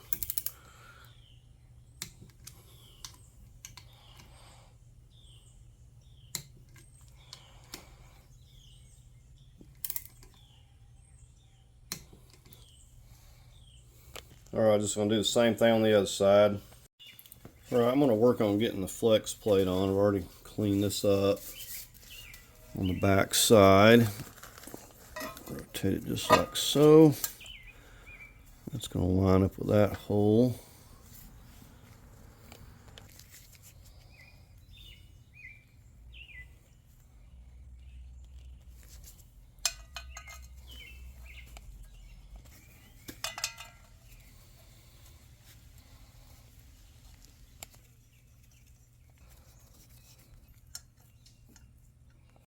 Make sure to put plenty of blue Loctite on your threads or they'll leak. They, I guess the holes go through the crank and oil can find its way out through it.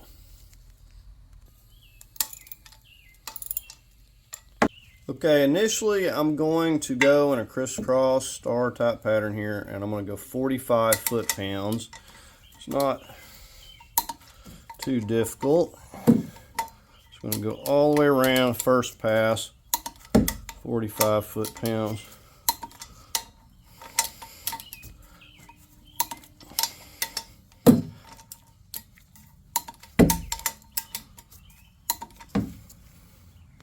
To get it to 74, I'm going to have to hold it over here. I'm going to use the O bolt. Got some washers so we're not damaging the crank. And it's not going to take a lot to hold it, but we are going to have to hold it.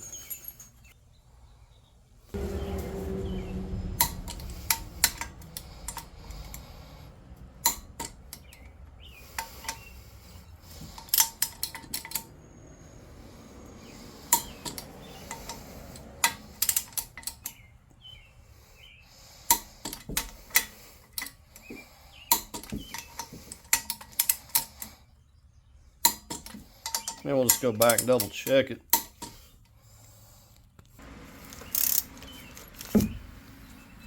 Not putting the crank on yet. It's going to be very difficult to torque.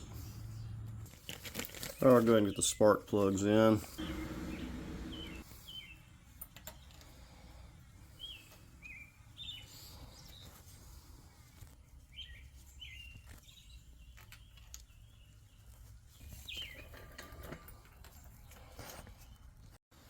Right, I'm going to go ahead and torque these to 11 foot-pounds.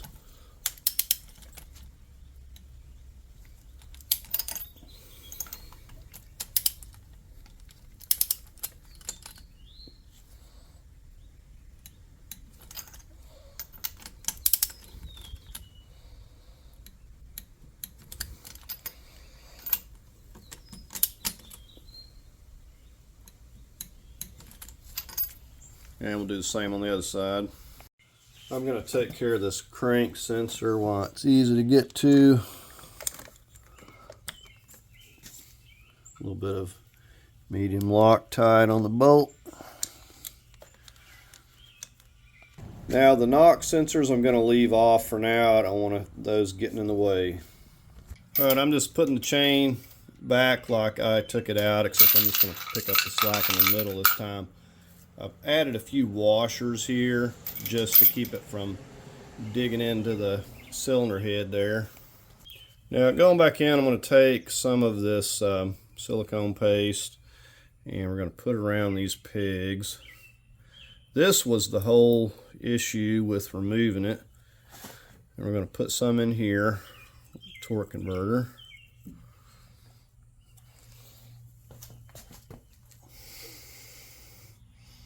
And this will assure that it goes together nicely. Here's a view with it out.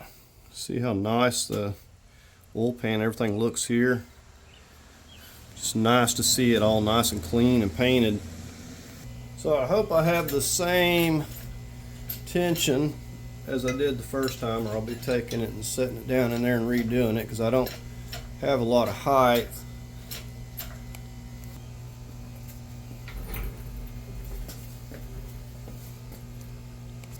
We're going to keep it down low until we get in front of the vehicle here.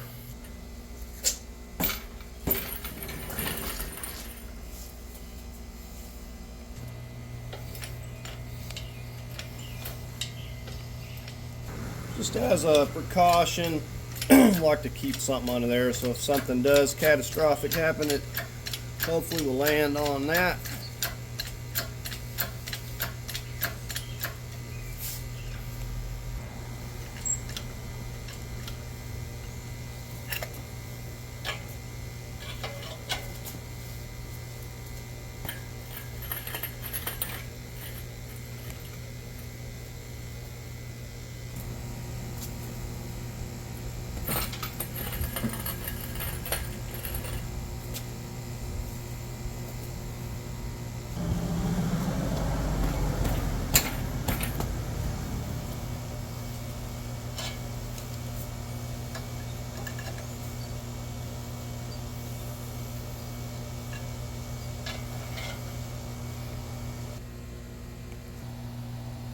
All right, I'm going to start going down a little bit. We're going to have to get the wire routed about where it needs to be going.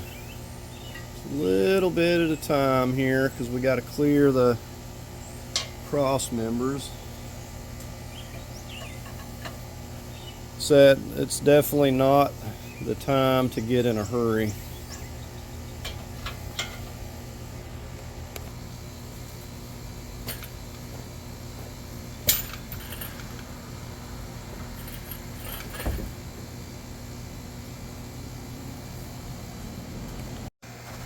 Alright, so it's looking pretty good. Just got to get the wires in the area they need to go. Got plenty of clearance.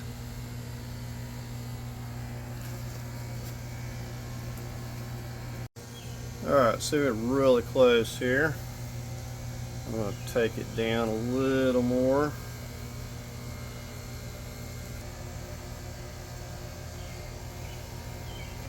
Alright, so we got enough clearance to go back. I'm just kind of lowering the boom here as need be. Got room over here. Just keeping it centered up.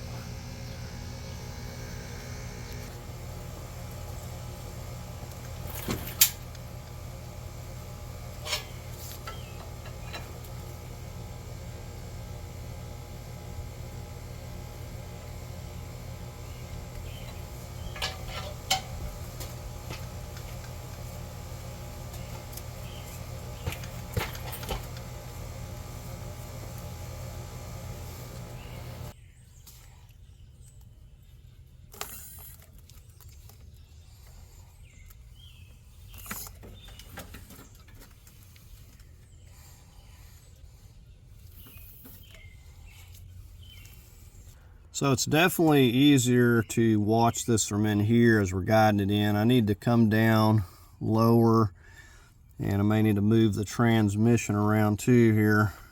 So my alignment peg, I'm feeling it right here. Transmission may be shifted too, but I need to come back quite a bit here, about 4 inches. Okay, the problem I've got, I didn't hook up to it right, and I don't have any room, it looks like, to come back any farther, so I'm gonna have to put it down on some boards here and reattach it. Well, I'm having absolutely no luck getting this back in. I thought I was in the same area, my boom and on the chain, but it is not going back far enough. What I'm thinking about doing here is getting the mounts set into place and just setting the engine down on the mounts and trying to slide it back because it's really close. I'm hitting right here. I can't go any farther. If I try to back my chain up, it's just gonna tilt it more down and make it even more difficult.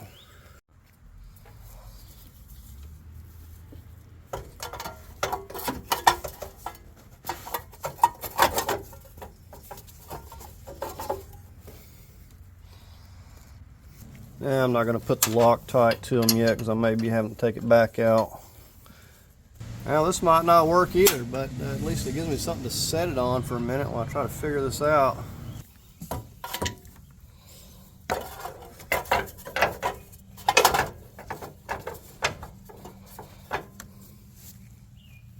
Alright, I got those run down snug. I just put the front too because I may have to take them back out.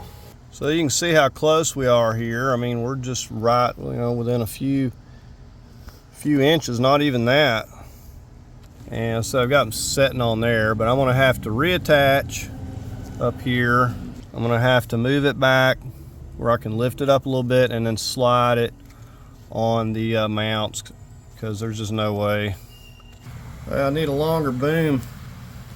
So I can't get any more length on my boom and it's just not working out, so I've just kind of shoved this back as far as I could with slack, and I've got it setting, kind of got it setting on this and the mounts, sort of. It was kind of digging into those mounts, so I had to set it on the boards.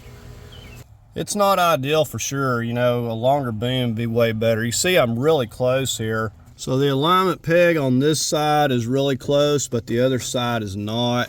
What I'm thinking is trying to get a bolt loosely started by hand, what I'll do sometimes, and keep the lift on it and just kind of shift the other side by hand and see if I can, because once you get one held, you can usually get the other alignment peg up there. I had my bolts numbered. I'm going to put this one right here. This is number 3. All right, I'm going to show you what I'm doing here because nothing was working. I got some bolts because the transmission bolts not quite long enough. So I got some bolts that are the same. They're a little bit longer, and I started over here, threaded it by hand, and I got it enough to where it's going to basically hold it in place. I've got the engine on the hoist, I got a jack underneath, and I'm going to take my jack, because you see this side, if it would focus, the transmission needs to come up here quite a bit. So I need to lift this at least about an inch. Then I will start this bolt and should be able to push it together maybe. All right, so we got the most progress that we've had. We got a bolt here, we started by hand, the one over there. There's the one on the passenger side. And what I'm going to try to do is take some tension off of the lift and see if I can't push these together. Okay, that seemed to help. I did get some more slack there, but I'm going to have to be able to slide it on back. And just to show you here, I can thread this by hand. Well, can't see nothing with my hand in the way, but I'm turning it. Turn it all the way down.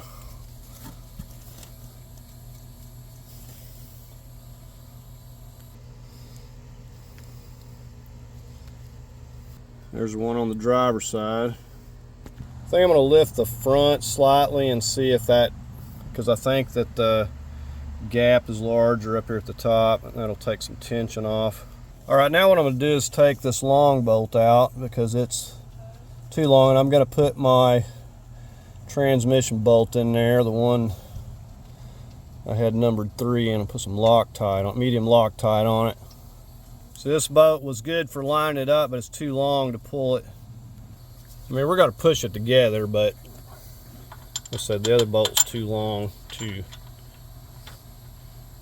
Oh, no, I can't get my hand to it here. So once you're able to get it on your pegs, you're home free. All right, I'm just getting my top bolts in. I pretty much got it all pulled together. It's not wanting to like shove that last little bit there, but I've got all these here started. You know, no, I don't have that the fuel line on the bracket there. I'm just trying to get this gap closed up first. I'm just going up there and kind of shoving on it and then threading them a little bit by hand. Well, still got too much of a gap down here, even though those pegs are on. All right, we'll go to the other side and see if we can't wiggle it and get it in a little closer. I don't have this cooler line where I want it to be able to put it on the bracket yet. I'll have to come back to this. Now, with it bolted together, you should be able to reach up through this plug right here. You can feel your torque converter, and you can spin it by hand. If you can't spin it, you pulled it out and didn't get it seated, you're going to have to take it all back out. So you want to make sure that you got that torque converter seated. This is my last bolt going up here.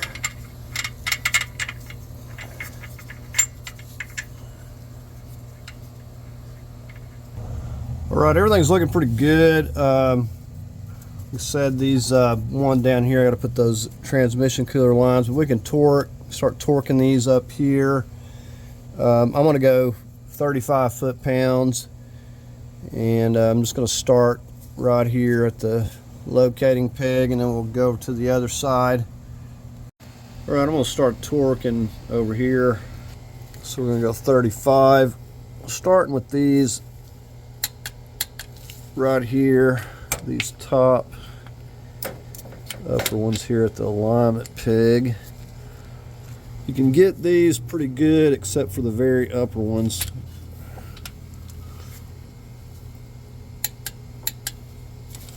I'm going to go to the other side. Alright, we're on the driver's side. I found using the extension and getting up here is working out a little better. I got a little bit of an extension.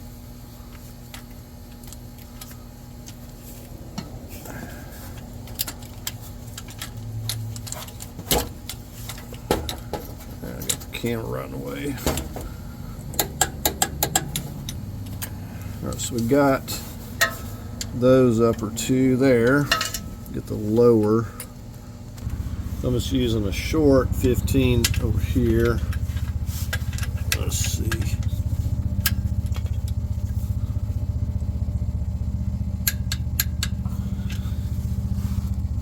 Now this in here I'm not going to torque just yet because I got to put that on there, and I haven't got these lines all situated yet.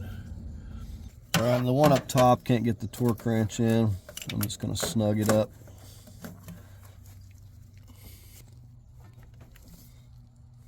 Now I got this one, the fuel line goes on. I'm going to come back to it. Like I said, I don't have everything situated at the moment. I'll come back and torque that one. Actually, I can snug this up. The little bracket goes on to the stud on this. Okay, we're going to come over and work on these mounts. Now what I've done is I took the bolts that were holding it down to here, because those will easily line themselves up.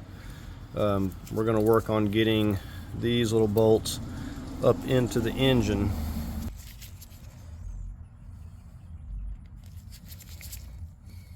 What I'm going to have to do is kind of feed it up in here and eyeball it. So you can see I'm having to lift this up and guide it in place.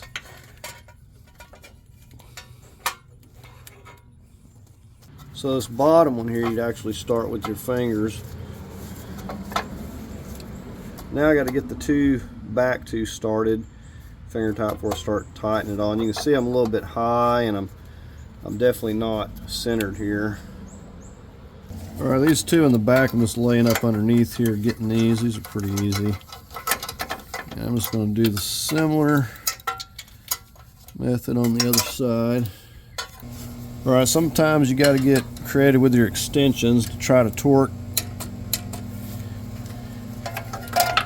And I want to try to, if I can't get to it, I might could use a swivel on this one here. See how swivel's working out on that one. I'm torquing these to 35 foot-pounds in case I didn't mention it.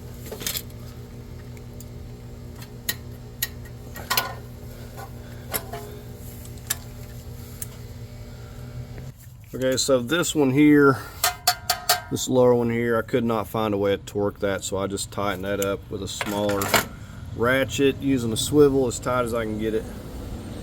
So I'm going to move over to that side and repeat the process, and the last thing I'll do is set it down and get the other bolts into the frame. Alright, I got both of those sides done and got every one on the passenger's torque. This should go into place, but if not, I'll lift it and readjust it. It's sitting down on there. Let's see if they're going to line up. A little bit of medium Loctite. Just not going to use the high strength like they had before. It was really difficult to get all that out. I ran the bolts through those several times. That way when I put them back, I can easily thread them down by hand. It's going to make it a lot easier.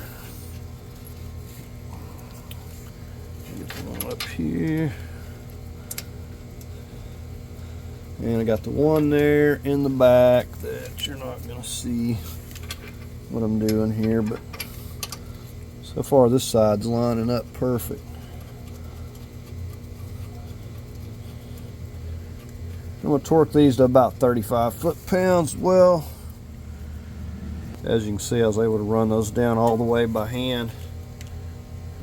All right, let's find out how we're going to deal on this side. Oh yeah, so yeah, when these set down, I guess they go right in place.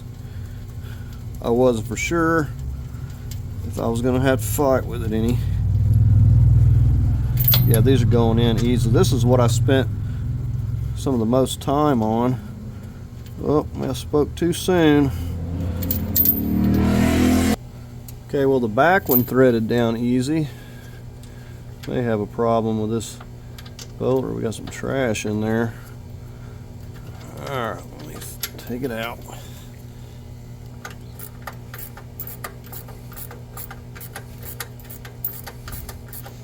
It's going, just not as easy as the other ones.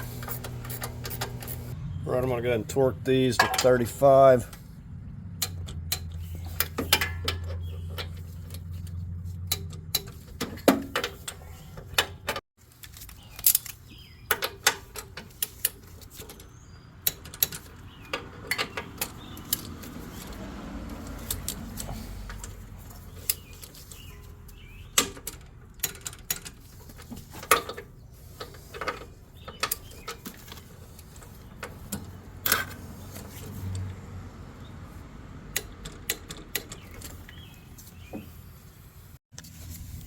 All right, we're going to start getting these torque converter bolts in.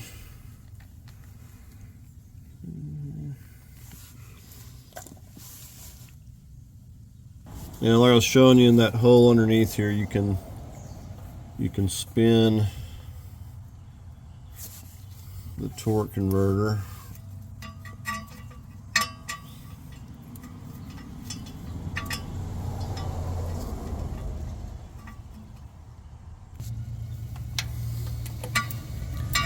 Now, it would be easier to have a second person doing this part.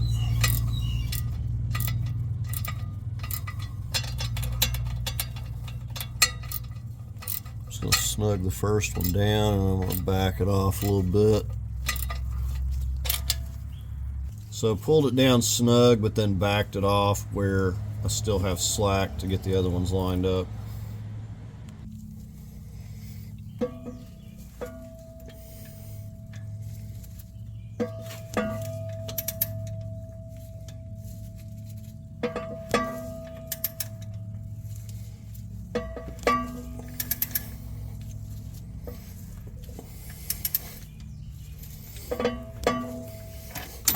Not too easy to do from under here.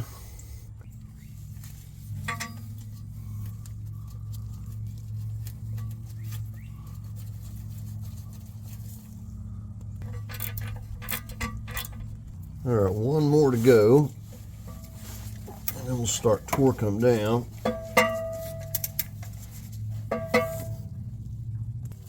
Now there's my paint mark. We'll start torquing here, and we'll know when we come back around that we got them.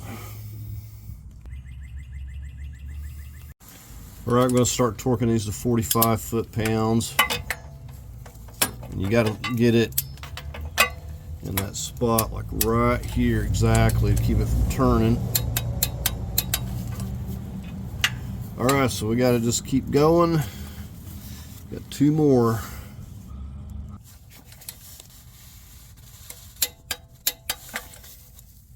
And of course, we'll have to double check them after we make one pass.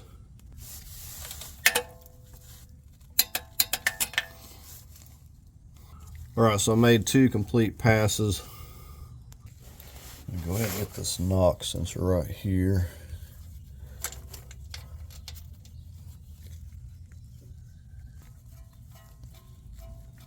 Sitting kind of at an angle like so.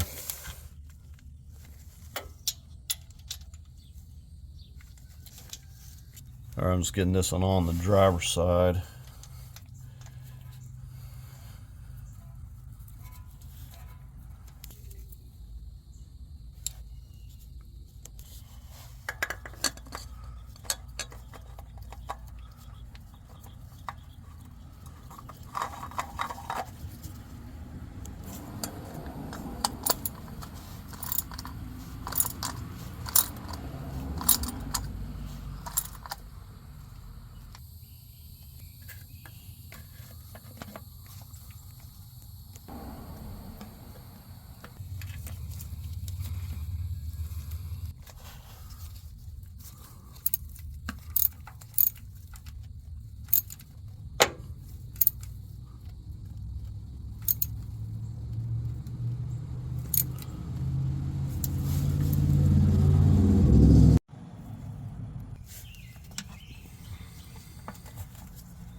Right, I'm going to torque these 13s to 35 foot-pounds.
I'm going to get this engine ground.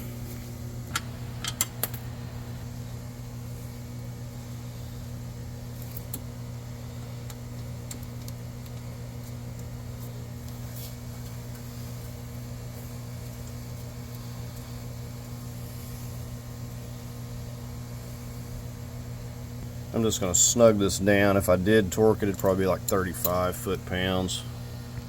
Right, I'm going to get this oil cooler line here. Well, it's easy to get to.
I'm feeding that one in the back here. You can't really see it. Well, you can't see it.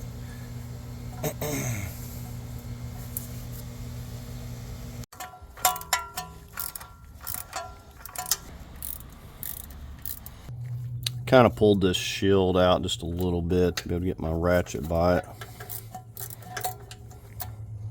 Torquing these to 35 foot-pounds.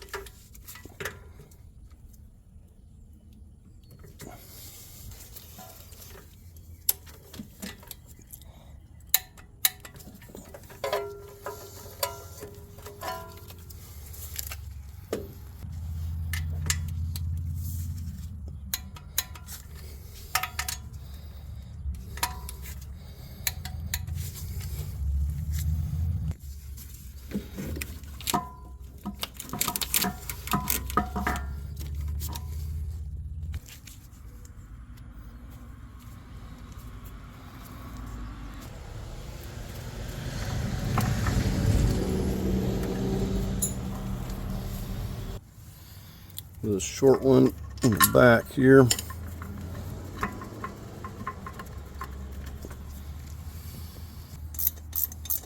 I think before I go any farther, I'm going to work on these exhaust manifolds. I don't know if I'm going to need to take this back out or not. I'm going to carefully start feeding this passenger side in. Not going to put the gasket until I get it in place here.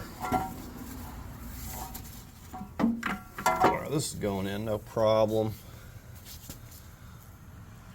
And if you haven't cleaned up your intake yet, you want to be cleaning that thing really good if you're not replacing it and giving you time for it to dry. Right, I've got the raised side facing towards the manifold, and it's going to kind of sit on here like this on this side, and this tab's going to be down here.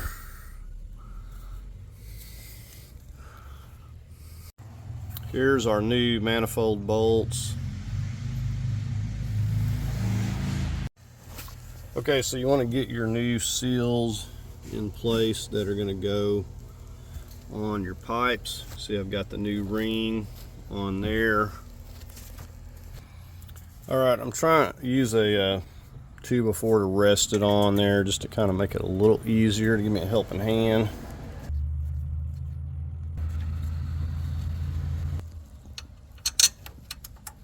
Some of these are threading down easier by hand than others. I should have checked them all. So you're able to get these pretty easy here, just except for the one in the front. All right, I'm starting in the middle, torquing these to 18 foot-pounds.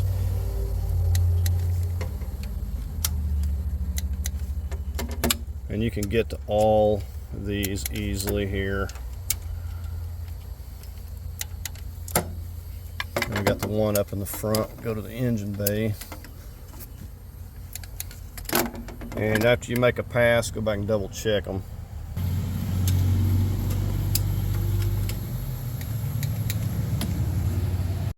All right, so I'm torquing this side here. This side's actually a little easier than the other side to get to. We'll get the other ones from the inside. And so these are all easy. So you just want to start in the middle. I've already made one pass just to show you. These are easy to get to.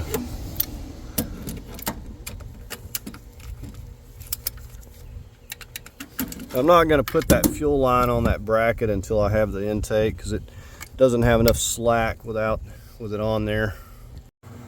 All right, we're back here at the exhaust. Going to hook this downpipe up. Now, I'm using this old one. The reason being is the aftermarket is not made the same. It's not even like the same size, but this actually has a clip. This circular part clips into this to hold it in place. You can bend the tabs out and it will hold it there. And the aftermarket wasn't going to sit there, so you really need that. Now the other thing about it is you kind of need to get both of these sides going at the same time because of the way this sits here. So we need to push this side up here. I'm just going to place a jack stand to hold it. Now that way, if I do need to move it, I can just take this out of the way.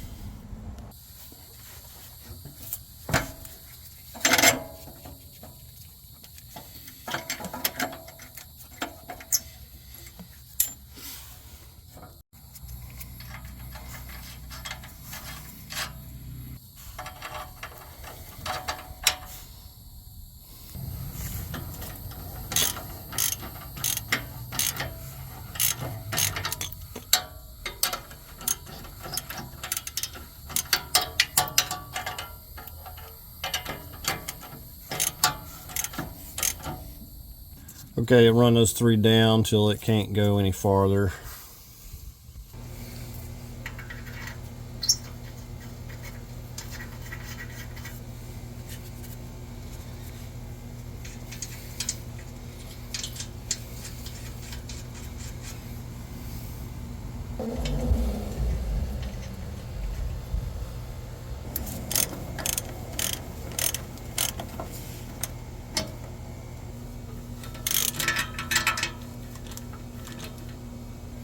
I've got them all snugged. All right, I got an extension here on the driver's side. I'm gonna go ahead and torque these to 35.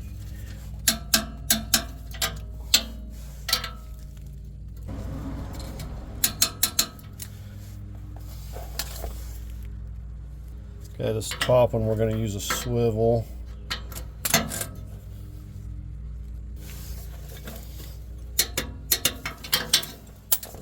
other side.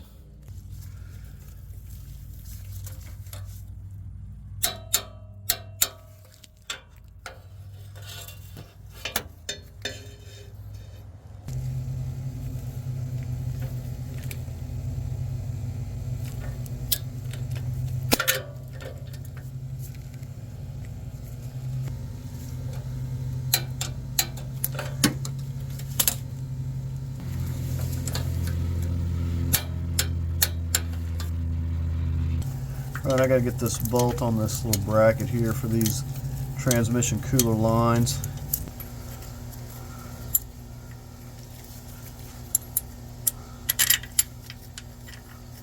Torque this to 35. Alright, so I took this intake, ran degreaser through it. I've had it like drying all day.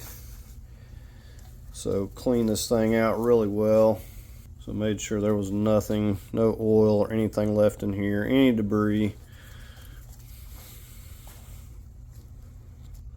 So also I took the time to take and clean all around the injector when I took it off. Wiped the whole fuel rail down. And they send a package of O-rings for the uppers and lowers. I took the time to swap out these O-rings, so we're not going to have any problems. I'm just going to set this if I get it in the right spot here.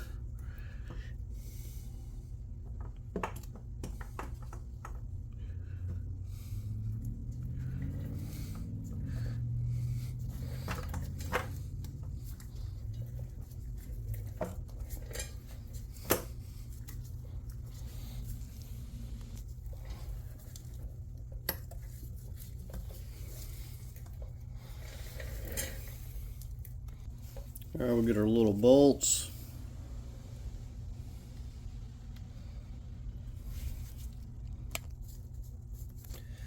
I would be very careful when snugging these down. I probably wouldn't want to go more than 70 inch-pounds, if that. It's just a brass insert in that plastic.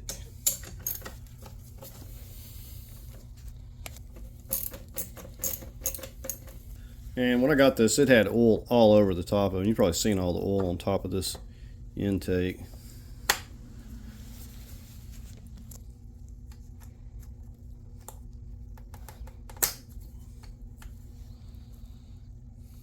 You know, this goes on here.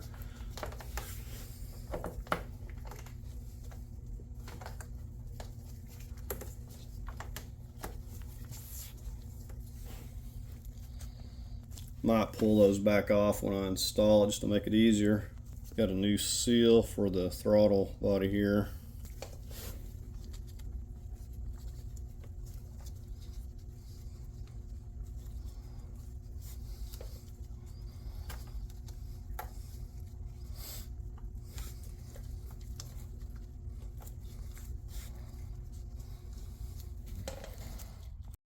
Yeah, I took the time to clean this up really good.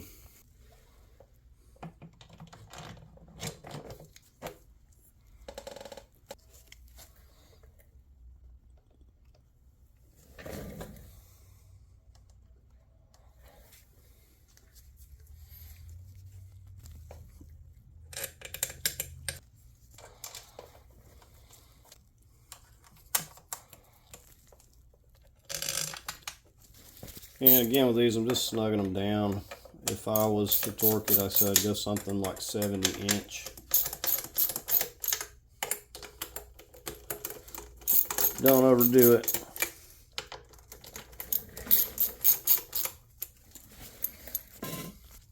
I'm going to take it to 80 inch-pounds just to see how it feels here.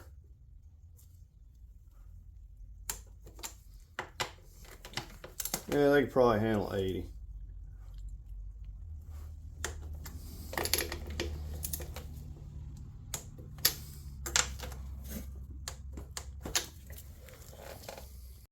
Okay, we're going to get the cam sensor and the VVP on here.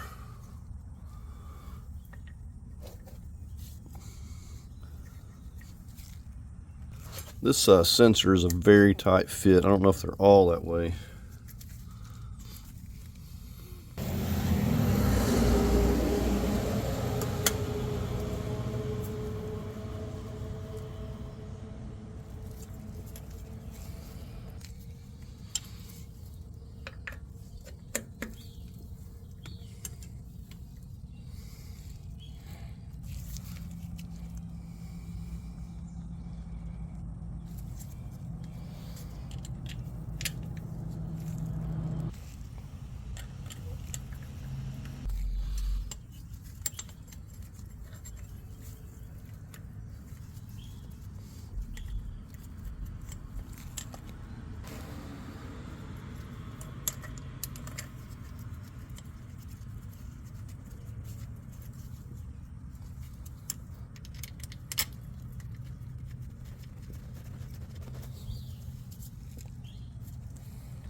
I'm going to torque these to 80 inch-pounds.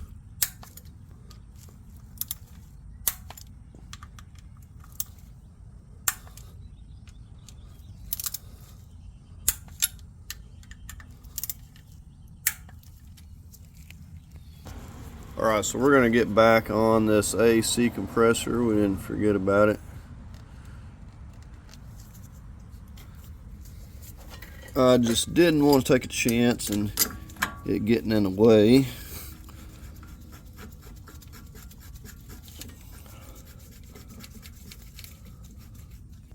Probably can't see the one in the back. I'm just getting the rear one. Or I'm torquing these to 35 foot-pounds using a little crow's foot in the back, and I was able to get that to 35 even though it slipped off just now. And I was using it right here as well.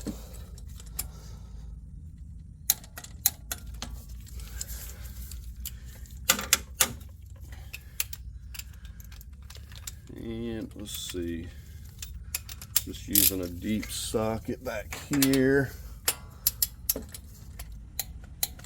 like so. And this one right up here in the front is pretty easy to get to.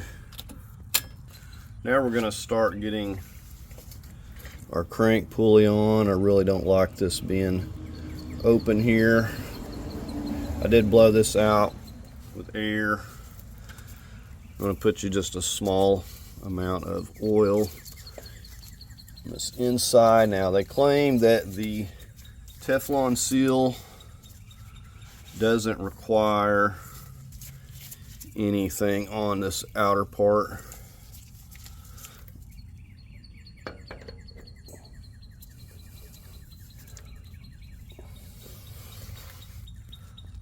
Now they sell these little bolts, and it's pretty inexpensive, so you don't want to just take your crank bolt and pull it on there. We're going to use this stud to pull it down on there.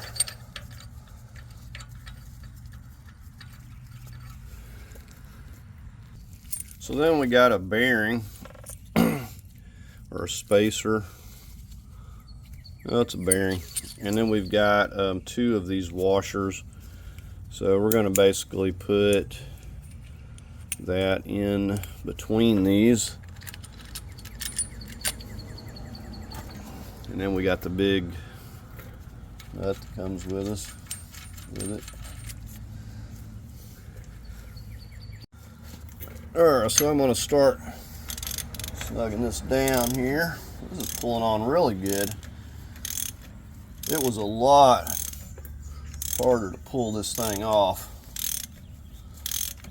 I'm using a small or a shorter ratchet, not my extended one.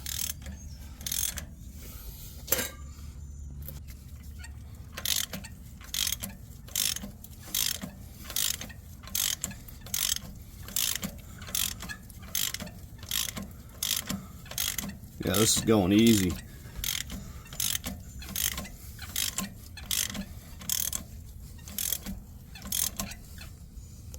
Yeah, I would get it all the way here just with this short ratchet. So this little stud bearing kit here is only like 10 bucks, so it's gonna make your life a whole lot easier. And it's not a good idea to pull it down with your bolt, mess up any threads in the crank.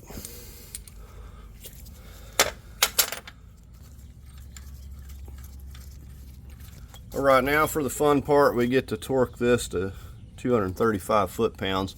They got some lubricant in here. You put a little bit on the threads.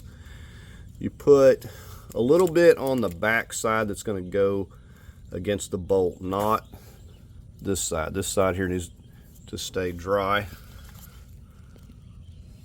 Or the front of the crank pulley, that is.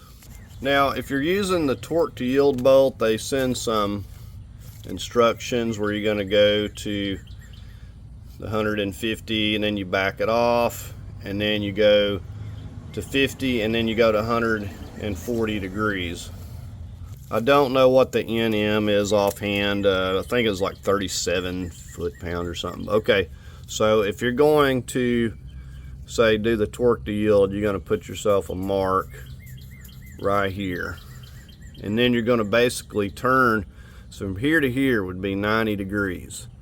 From here, you're going to go 140. So here would be an additional well, if you get in the center, additional 45 degrees. So you're going to go all the way a little bit more, basically down to here. So you're going to turn this all the way down to in there, and you're going to try to get it there quick. That's a lot of torque.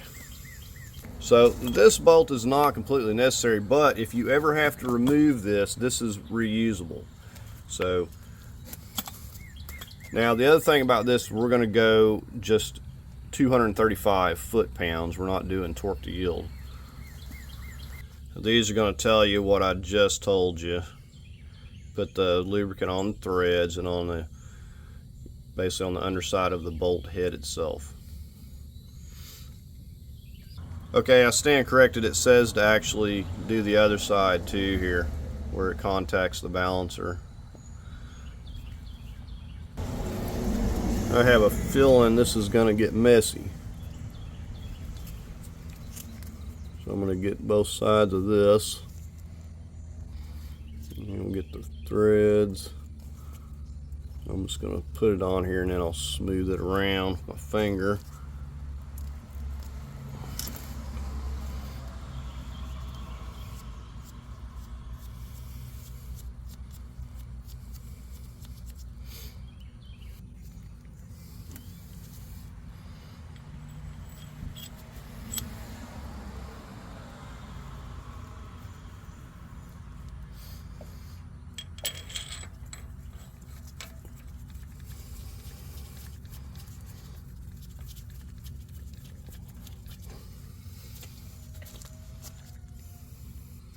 And you also have to have a 12 point for this one, an inch and 1/16. So we got a big torque wrench here. It goes up to 250 foot-pounds. I wish I had one of the big truck. We're going to do this in stages. I'm going to go like 70 foot-pounds, and then we'll go to 150. All right, I'm gonna go 70 foot-pounds here initially. I got a pry bar in here. We'll see how this is gonna work out. I may have to figure something else out. I'm gonna go 150 now, and it's gonna take something like 125, 130 foot-pounds of downward force to get this thing torqued to 235. All right, here we go, 150.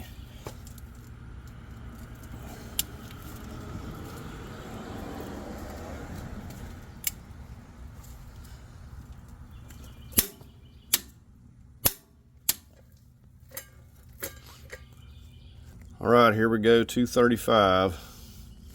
Well, I really underestimated this. I was thinking, you know, with the engine in, it was definitely going to be easier because the engine's going to be steel. I didn't really have a way of holding it with it out. But I don't know. I think I might should have figured something out with it out of the vehicle. So you can see what I'm talking about. Kind of cramped up in here a little bit. I really need to be pushing down here at about 3 o'clock or so. As it is, I'm having to push to the side because I don't have room, but a bigger torque wrench would probably get it done, no problem.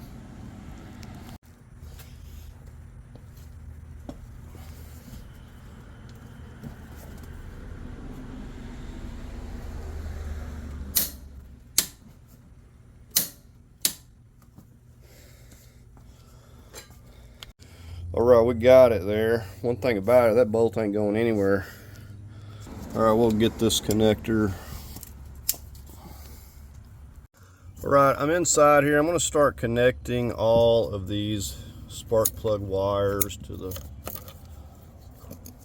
spark plugs here.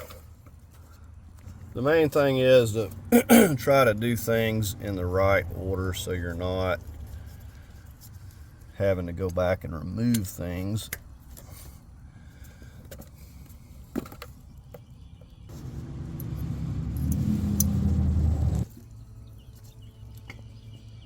All right, let's get the other side.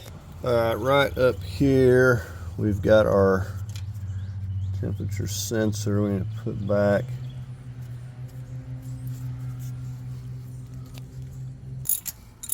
This is a 19 I'm using. All right, so we're just going to clip these on. Hopefully they will stay in place.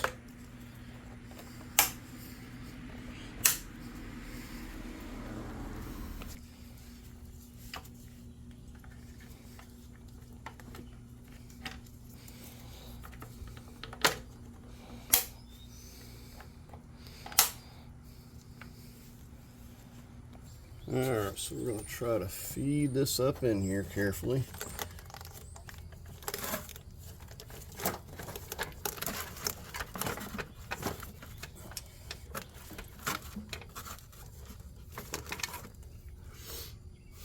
I'm making sure to pick up so I'm not dragging my gasket. Don't have the bolts in either. So I'm just going to start on the inside and come in here and make sure you don't have any wires or anything that's going to be caught underneath it. Everything looks good.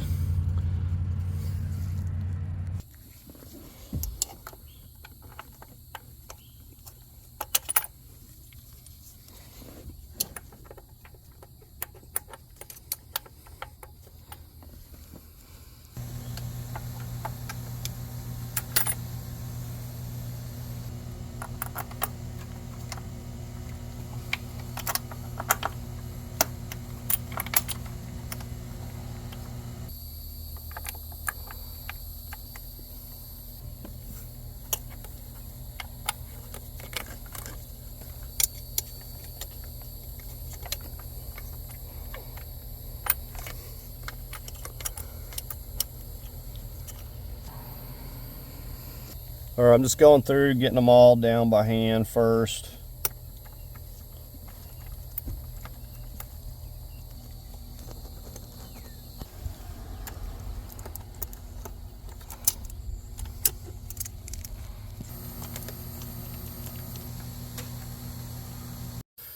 Okay, so I'm just starting in the middle with this micro ratchet. And go from one side to the other.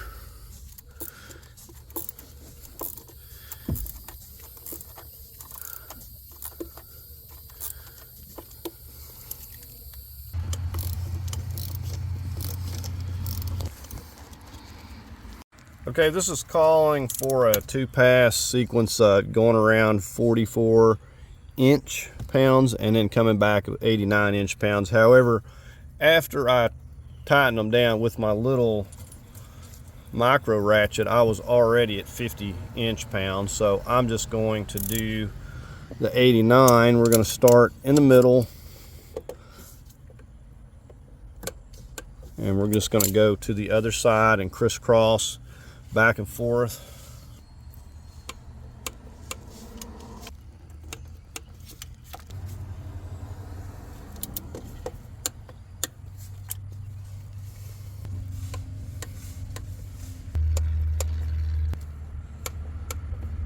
Of course, you want to go back around and double check them all once you make one pass. Want to get this oil sensor in before we get too much stuff in the way up here. This relies on a crush washer, I believe.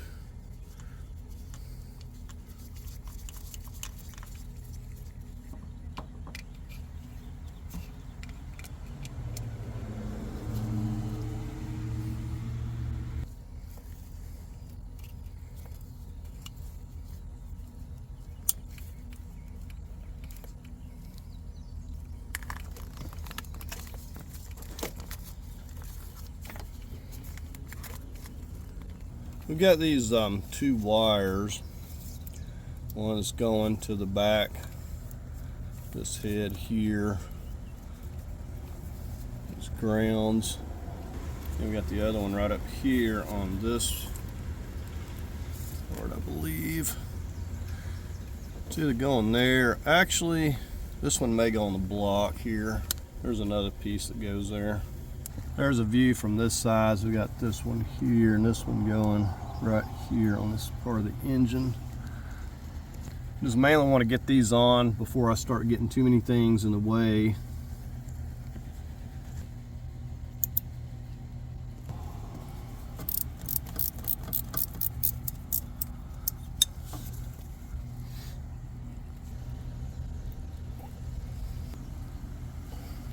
So I'm essentially I'm going to try to slip it on the bracket down there at the same time I'm slipping this on.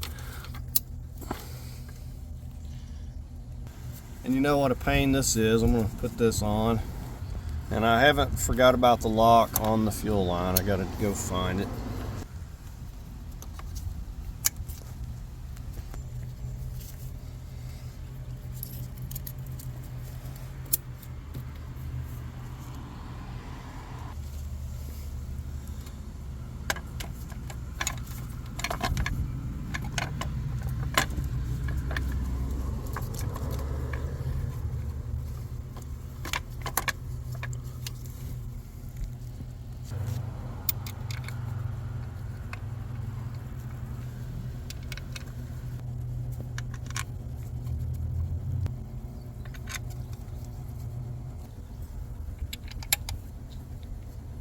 I'm going to torque these to 80 inch-pounds.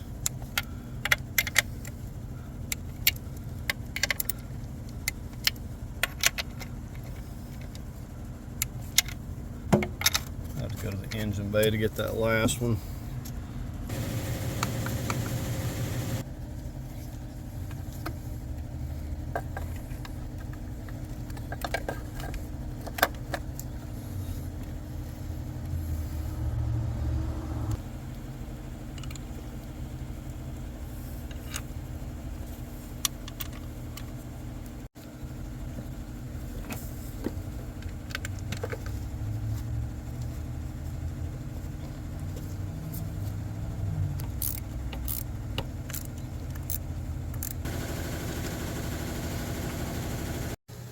Alright, I'm just going to go back and torque this and this side 80 inch-pounds. So we should be able to start getting some things hooked up. We'll get our spark plug wires.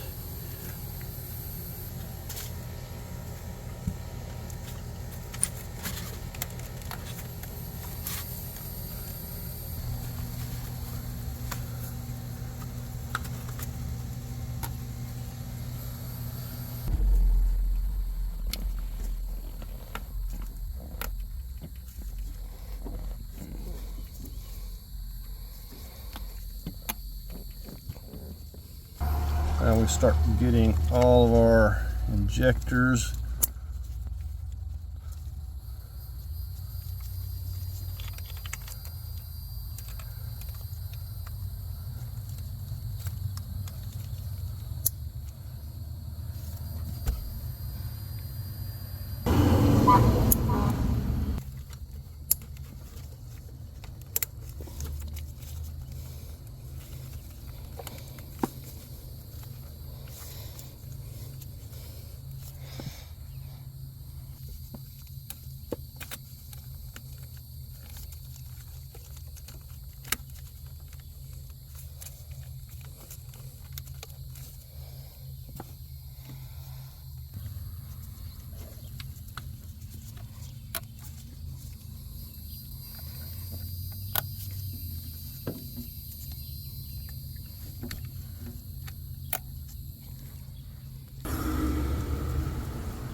All right, this piece, this little peg goes down in here.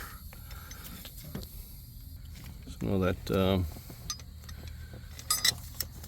thing's right in the way there, but it's going to go right in that.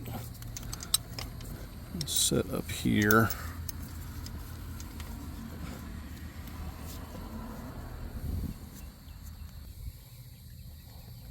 This 15 a snug. So I'm going up on top and getting this MAF sensor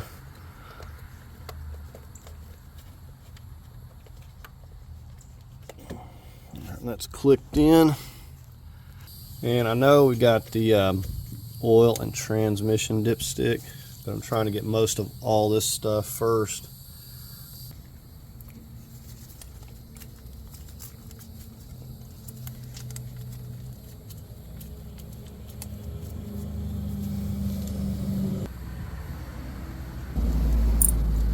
Get that coolant sensor. I'm going to go ahead and get the water pump installed. It actually came with the good metal silicone seals. What I'm going to do is take a little piece of tape and tape these over here onto the engine so they'll stay put while I'm getting this in place. Alright, just got some tape holding those. Okay, I don't have it going right.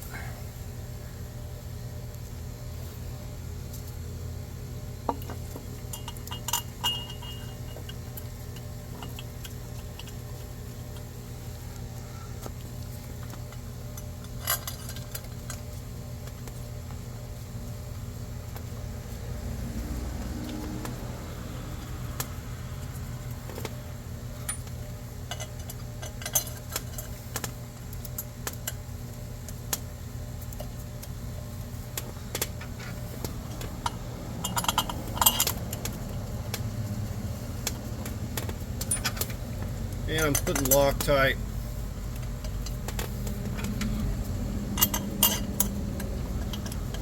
Alright, so we got them in. I'm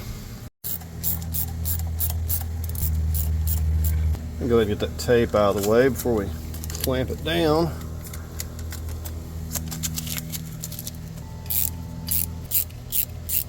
Alright, the first pass is going to be 11 foot-pounds.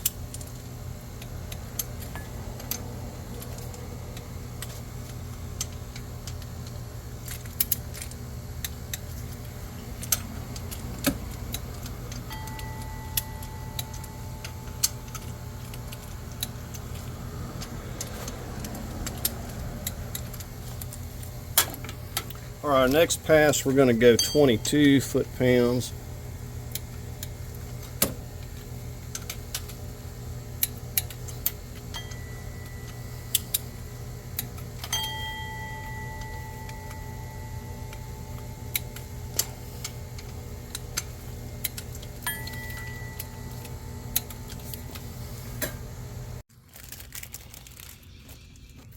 All right, let's get our little tab pointed up.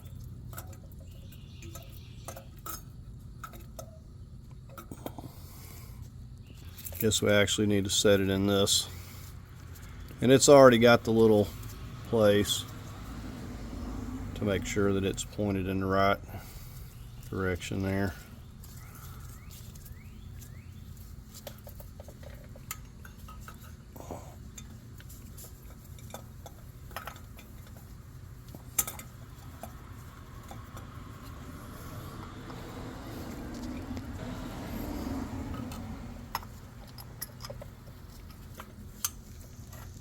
I just realized it's going to be easier to get my hoses over here on first before putting that, or a little bit easier. I'm sure they still got coolant in them.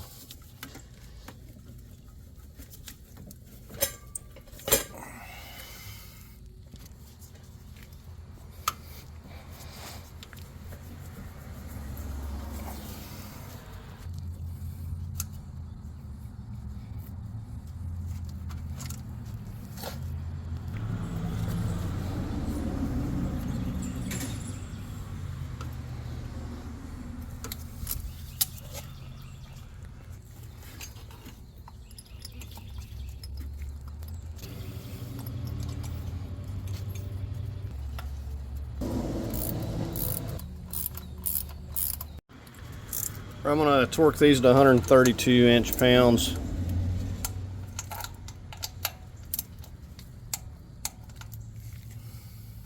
Right, I'm getting ready to set this big piece.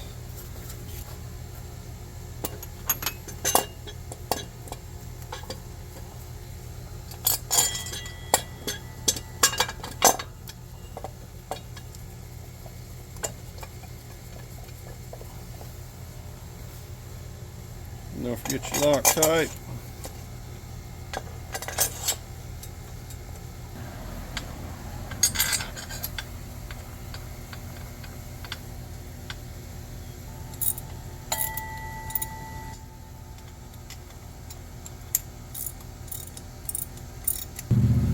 I'm going to torque these to 35 foot-pounds.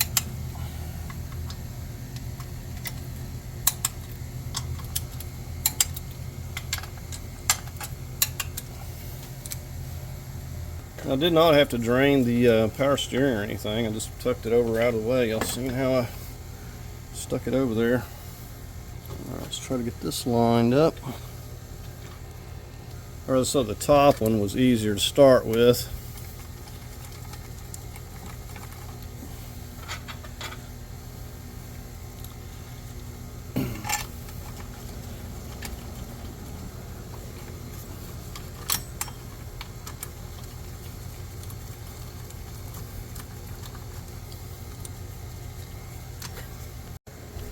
I'm going to torque these to 20 foot-pounds.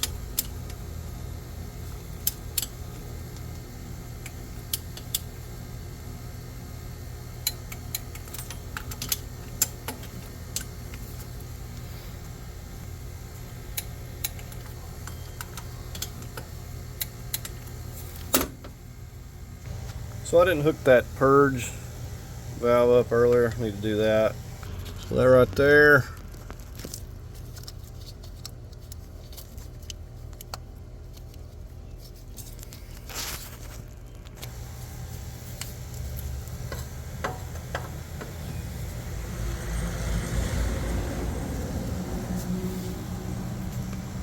So I sprayed some lithium and put a C-clamp in a socket and had to pop those things through. They were just too tight.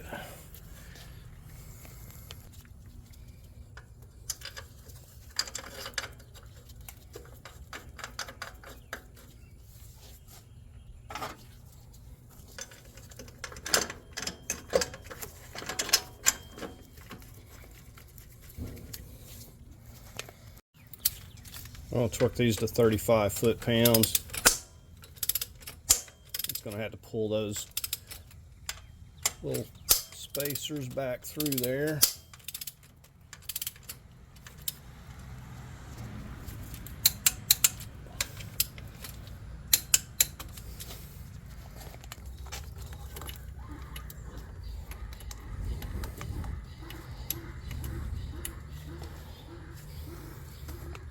This is the wire that's going to run up here over the top of the throttle housing. However, I'm going to switch gears a minute and I think work on getting the oil dipstick tube maybe, and see if I need to go ahead and get some of these other things in here. This is the lower portion of the oil tube that I had a fun time getting out. I'm going to see about feeding it down. I'm going to put a little grease on this too. So we're going to be feeding it down in here.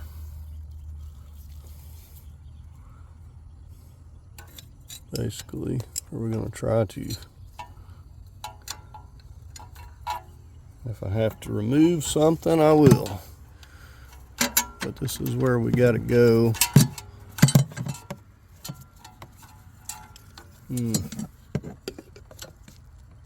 Alright, I popped that right there off temporarily so I could come from up here. And I may even have to take this other one off because I think it's going to be in the way too. Yep. Alright, so we got a paint mark up there. That's where we're going to bolt that to. Right there. Alright, this is where we're going. little cap on there. I should have had this done already. This is not real easy to get to. Okay, well, I've got it guided in there, which is the hard part. Okay, I think I pushed it all the way down in there as far as I can get it. Okay, well, this was being extra difficult. I don't know why, to get it to seat. It wasn't wanting to seat when it was bolted on. Basically, I had to take the starter off again and get it completely out of the way so I could force this down into the hole and then bolt it before it can move again. Okay, so I forgot about this piece. I was going through the box, so I may be removing more stuff to put this in. So this is the part number. These little bitty seals got to replace. Alright, so I'm just digging this little one off here. And these little tiny seals are like $10 each for these. They're kind of pricey. Alright, so we got our new seal. So you definitely don't want to go back in and have to deal with leaks on this. Alright, now I'm getting the one on the other side.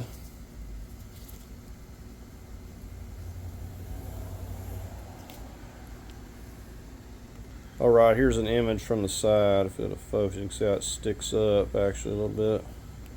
Alright, I got you set up where you can kind of see. And so you got these little locating pegs on both sides. Or the coolant tube rather, but it does locate it.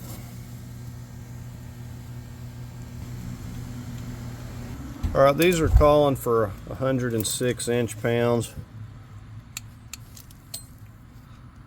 For this side over here, I was kind of feeding this extension because it was either that or I was going to take the alternator back off.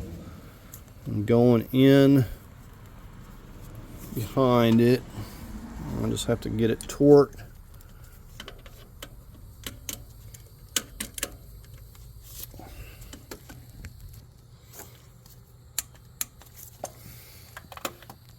Alright, so I gotta get this tube in place or I won't be able to get to it.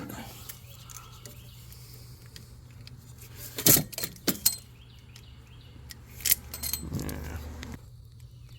Alright, we're gonna try to get the fill tube, and we gotta get our transmission dipstick at the same time. And there's an O-ring that broke on that. So this is the O-ring that came off the transmission. I got one that's close. It seems like it might be a little bit thicker, but it's the closest one in this kit here.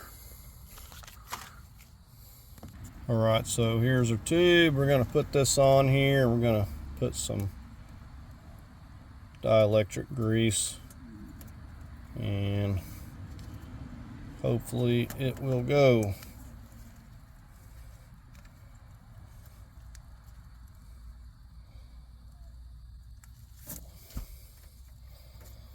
But it looks like it is a little bit thicker, so we'll see. Now the other end is shoved back into the transmission. I've already checked that. Alright, I'm feeding the transmission dipstick out this way. Let's get that feed down in the tube first.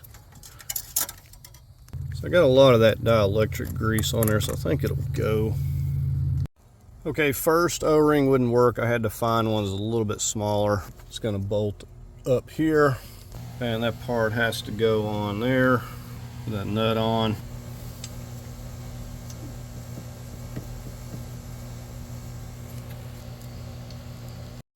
Alright, I was wondering why I was having trouble mounting this transmission tube here. And I realized I was missing this stud off of the other engine. This is like spaces it out that little bit that I was needing.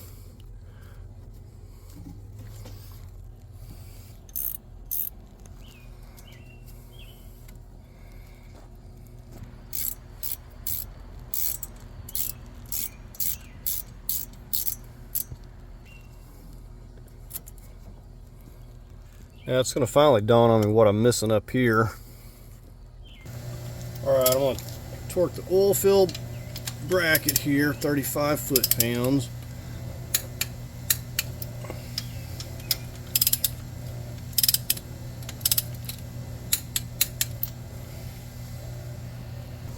Alright, I'm just going to snug that one there up. 13 millimeter.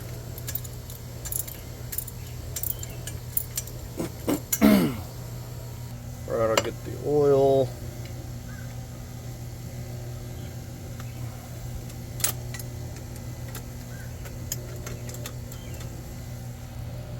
Alright, I don't know where that little bolt is at the moment.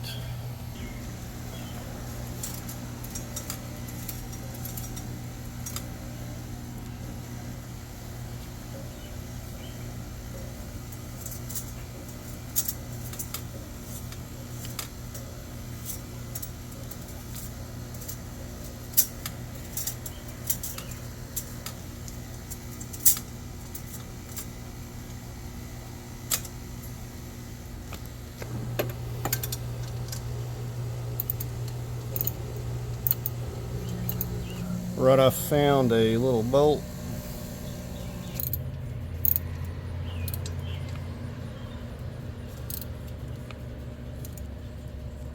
Right, I think we got it all together.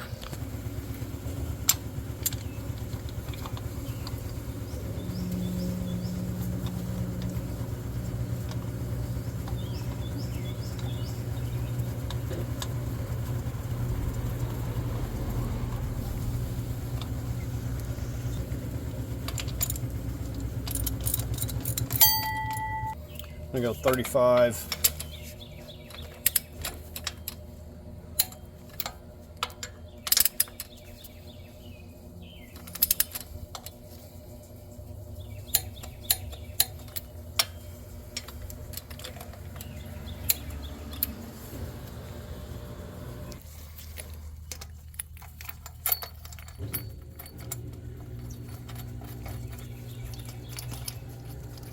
Or I'm gonna torque this to 35 as well.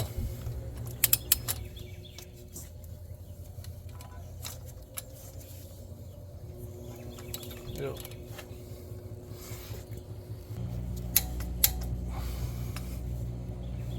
Okay, I've determined that alternator wire routes right back onto that, snaps there.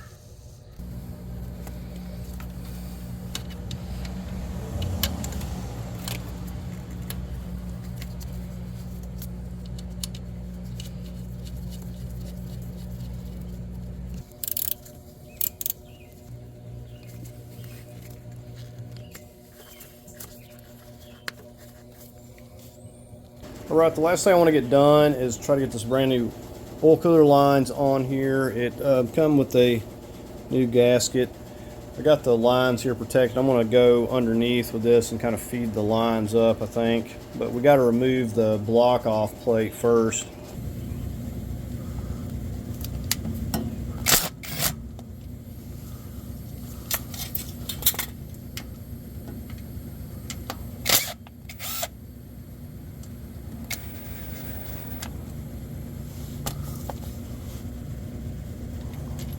Well, it's got some kind of gasket stuck on here I need to remove.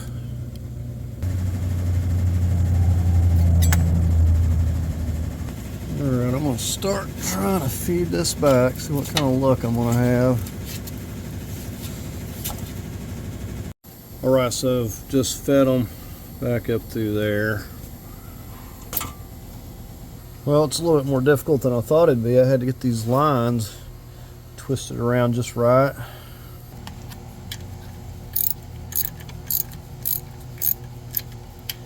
And I need to get that knock sensor right there while I'm back here at it. Alright, we're going to torque these to 106 inch-pounds.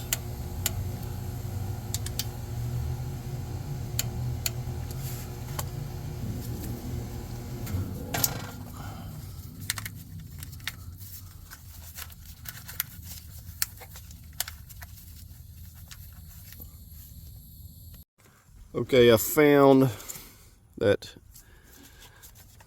tube that was thrown down in the engine bay there. I actually had it labeled. All right, we're going to take care of our AC stretch belt here.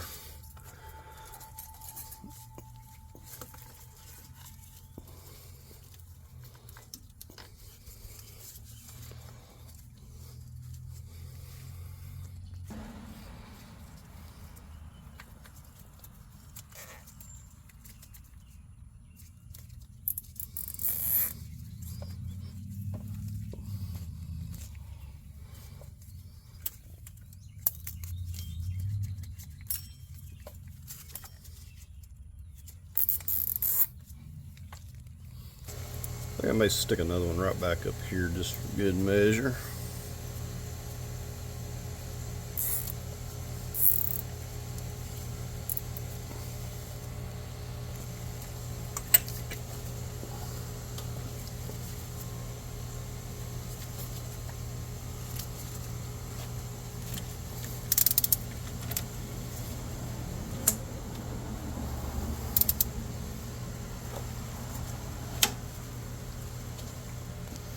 Okay, that didn't work. Let's try it with just one.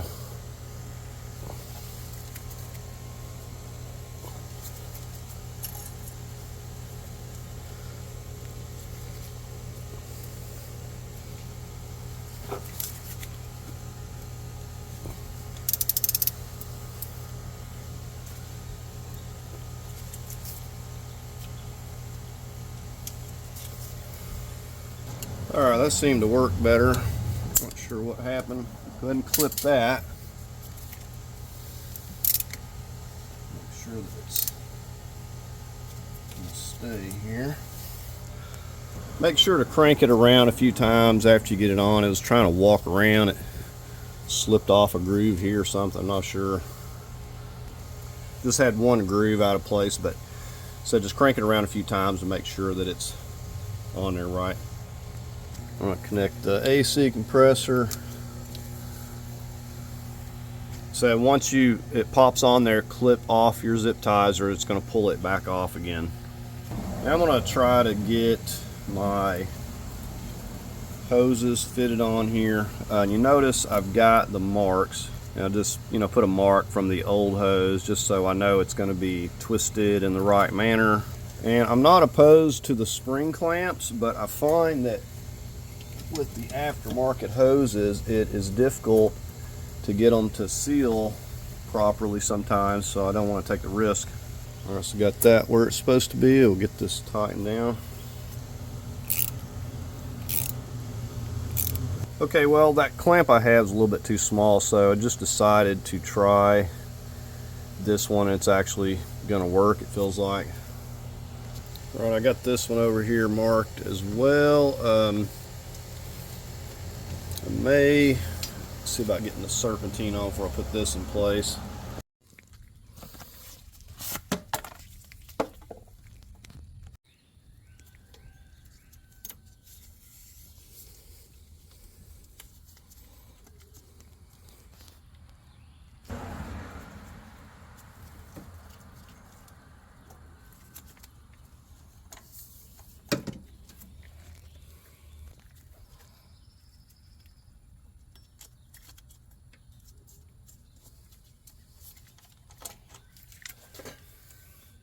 So I've got a mark for this hose here as well.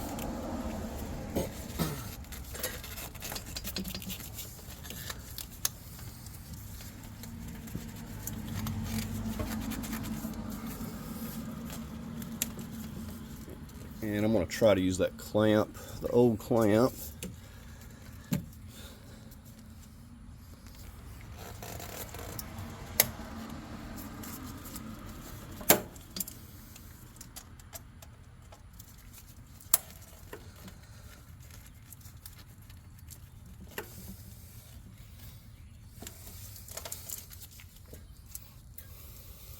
So we got our hoses in place.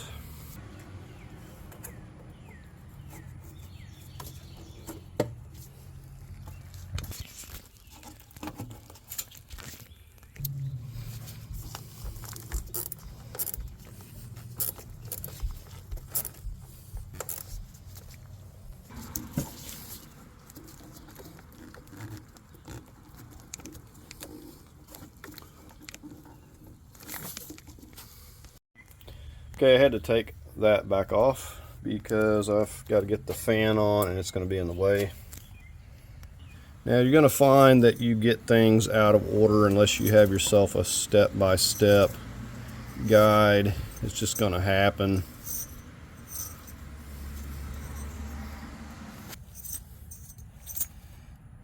And just like when I took it loose, I'm going to hold it with the screwdriver and just give it a couple good hits.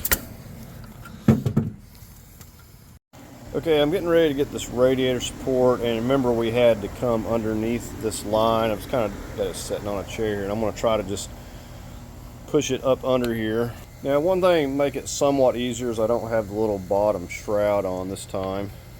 All right, I got to push this all the way down as far as I can so I can loop this back through the area I cut. All right, so I just took it through here, and then I've got this area right here. Just need to pick that up. Okay, so that's the biggest part of the chore. I've got a bungee strap holding it in place. I just need the slack because I want to get the radiator in here next, and don't want to take up too much. I want to have room to work it in. Okay, we're ready to carefully set the new radiator in here. Now, this is a Spectra Premium. I like this brand because they're pretty accurate as far as how they're made. Now, unlike the one that was on there, it actually has a drain spout. I thought I was imagining things, but the one that came off there, it has this hole here, but it's plugged off. There's no drain spout, no opening in it. Okay, I think change of plans. I'm going to bolt this condenser up first because I'm going to have plenty of slack.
Okay, I've got that snapped in. It was very difficult to snap that on, just like it was difficult to take the old one off, but we got it snapped on there. Okay, I don't want to snap the oil cooler lines or transmission cooler lines just quite yet. So first thing I've done is slip some cardboard over the front of this radiator. This is where you will scratch your fins up. I'm going to try to work this down in here somehow.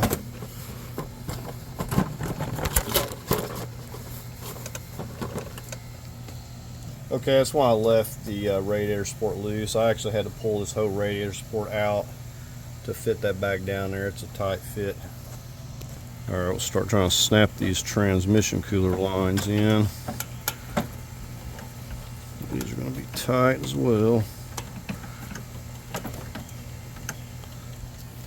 So yeah, it's going to take a lot of force to get these in.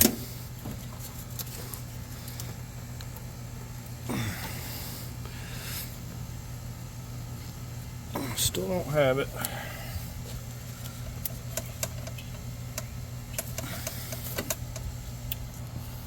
Okay, finally got it there. I just didn't hear it snap. I'll put our little protective covers back up here.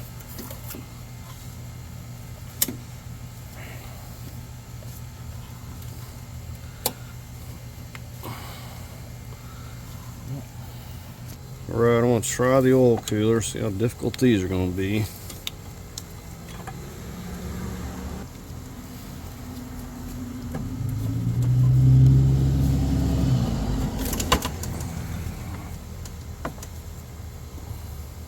Alright, now the lower.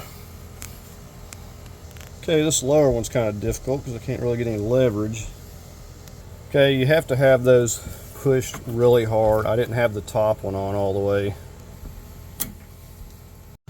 Okay, I'm getting ready to mount the other part of this transmission cooler here.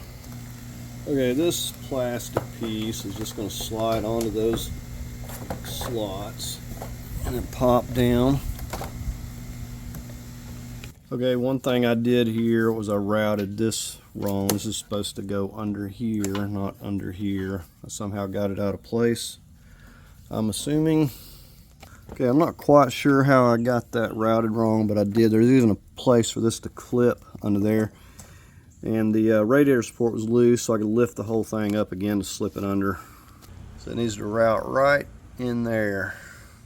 I gotta reconnect it back here.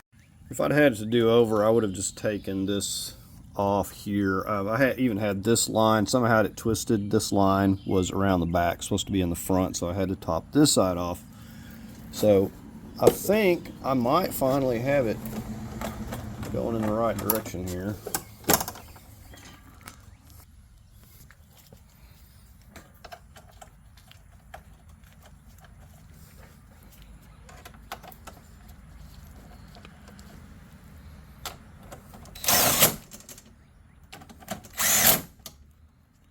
Got the headlight wires, got the turn signal wire coming out through here. We got the ambient sensor.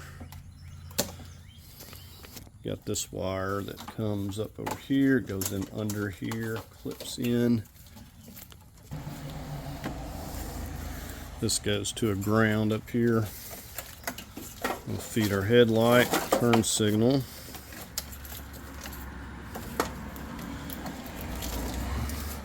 Once we get everything sorted out, here we'll go ahead and lock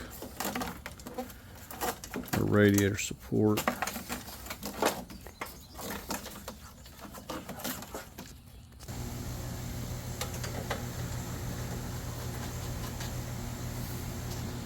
I just think the silver ones go down here.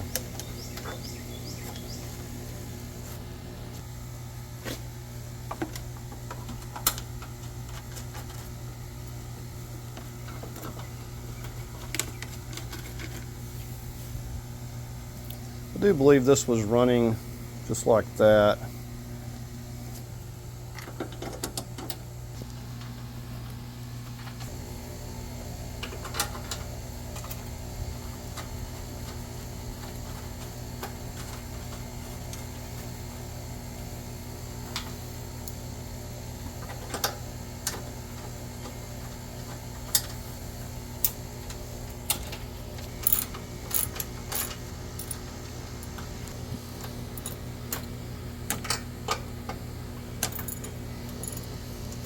Now the bolts on the plastic, I just snugged those up. These I want to torque to 35 foot-pounds, both sides.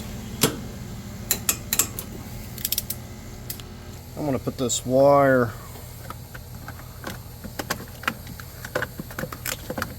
back in this junction box here. We've got a 10mm right here. And this wire routes over the top of the fan shroud. Oh, wait a minute. This was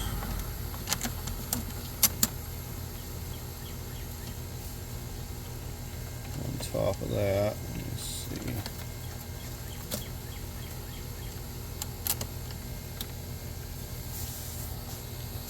I'll get this little 10mm.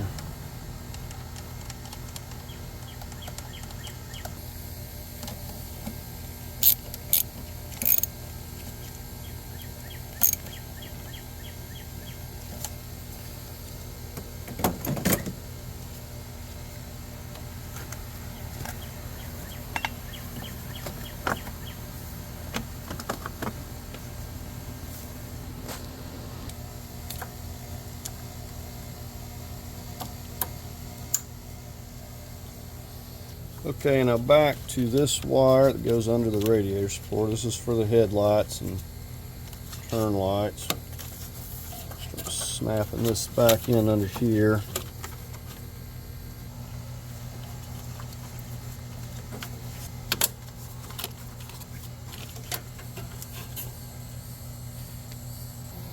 Alright, we're going to put this little round back right here.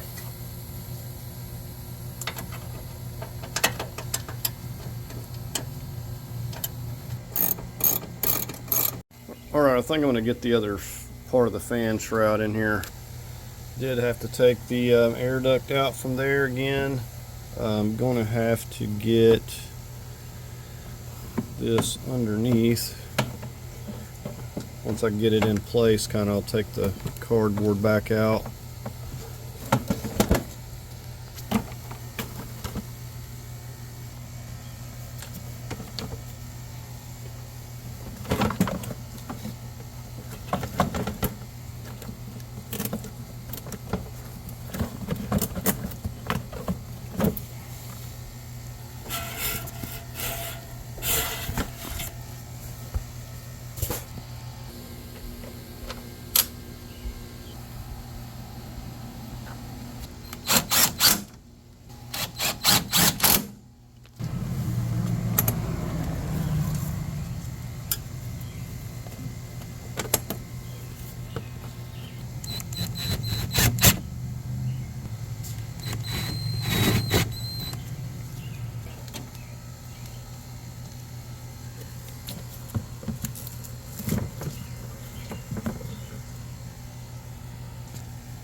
So this little plastic shroud has a nub or a alignment peg right here that you got to get in there. It's going to give you problems.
Alright, we're going to have to get at least 6 quarts in here just to start with, but we're more than likely going to need about 6.5 to 7 because we have all new oil cooler lines and the oil cooler on the transmission.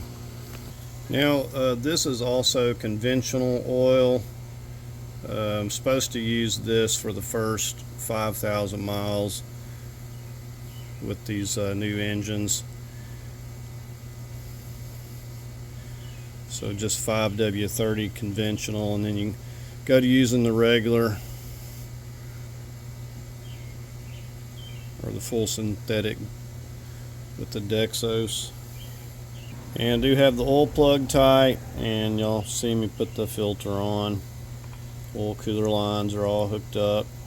So there's 5 quarts.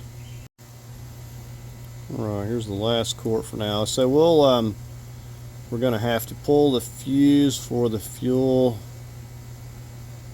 and we're going to have to crank it over Now it could be that you still have fuel in your fuel rail, so it may be a good idea to pull the for the spark, the coils as well.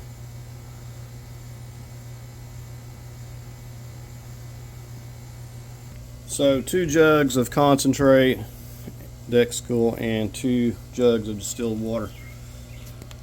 So it's recommended to pre-fill this upper hose to get the coolant in there. We're going to start with the distilled water, so we're obviously not making a mess with the coolant.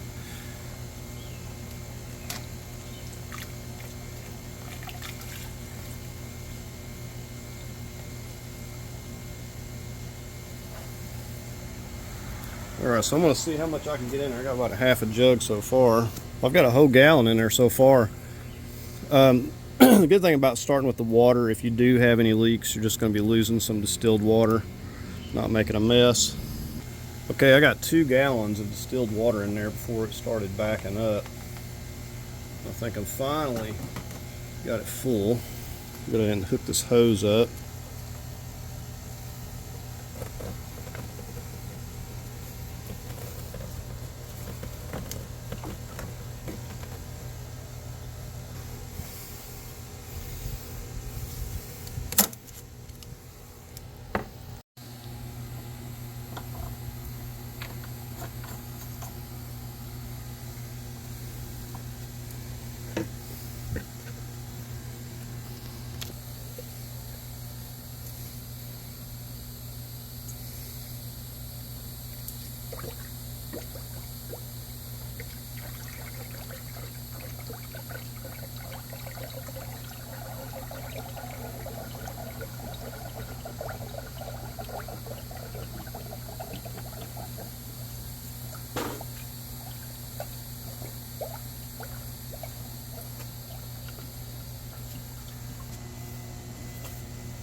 It's going to hold 4 gallons, supposed to.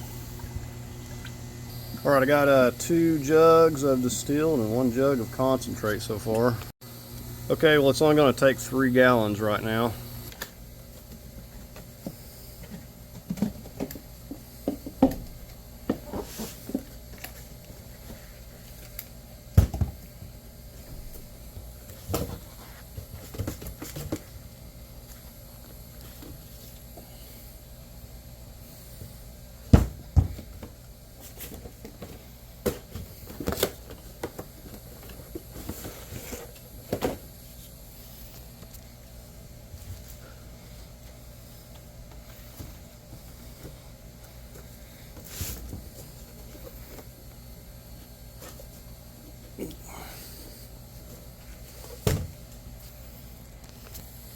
Alright, line our arrow back up.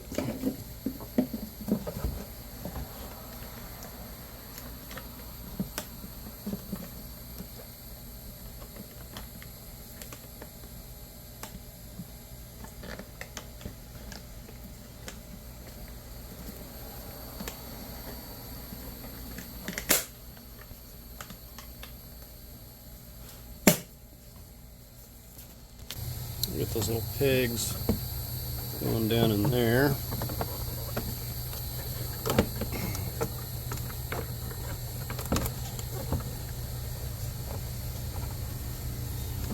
And this part back here is going to sit on top.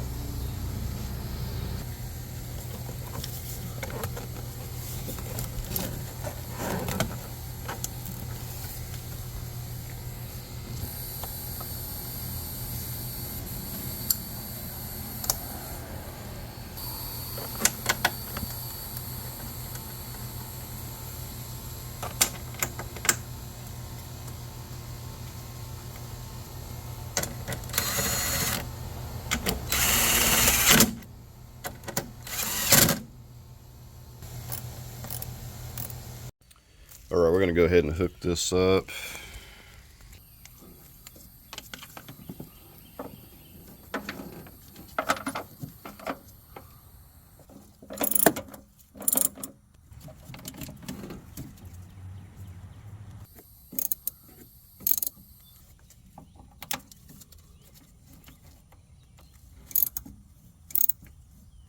We're going to remove the fuel pump fuse here. It's 30 amp. Okay, right down here we've got our coil. It's 20 amp. All right, that one fuse, I misspoke. It was the fuel injector fuse, not the coil. But the point is, we don't want this to fire up. We want to get the oil pressure up. So once we're going to monitor this. Once we get oil pressure, we're supposed to go an additional 2 minutes to get the oil primed. We're going to have some airbag lights because I got the seats moved back here unplugged. Okay, I might actually have to put a charger on the battery, it looks like. All right, while we're waiting on this to charge, we're just going to go ahead and start working on putting the lights and some of these other things up here on. I knew it was going to be run down because the lights, the cargo lights had been on, but then I forgot to put it on the charger, so it was just simply forgot.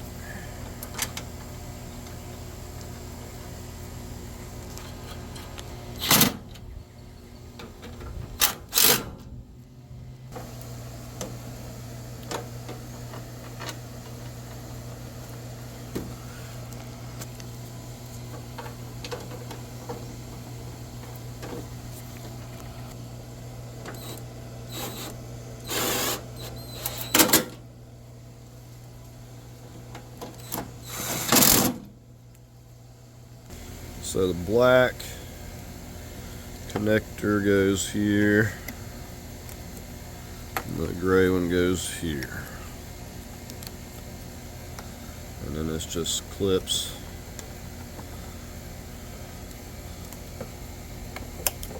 Let's see, may have to go up.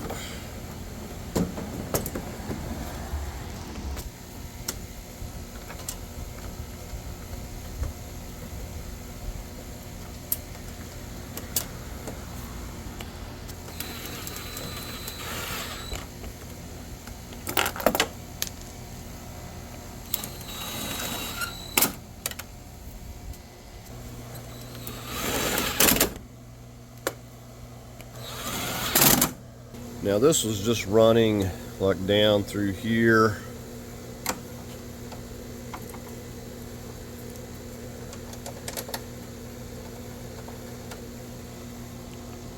I'm probably going to have to adjust this maybe. I got some marks. See, I've got the paint marks. Not guaranteed it's going to be just right. I'm going to leave the bumper and the grill off for now so I can better see what's going on while we're testing this. So yes, make sure you have your battery charged up. Okay, I just wound up disconnecting the coils down here, that one plug that goes to the coil packs. That right there on both sides. It acted like it wanted to try to crank. I don't know why, but maybe didn't have the right fuse. So we're supposed to do this for an additional 2 minutes once we get pressure. And I've got the maintainer on the battery. We have to purge all the air out of the oil system. Now you want to take breaks with your starter too. You don't want to burn your starter up.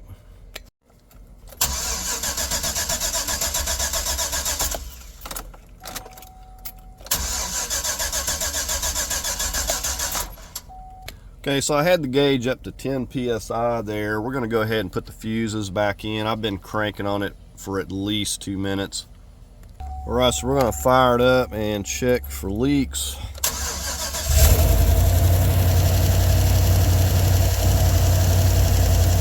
There goes the oil pressure.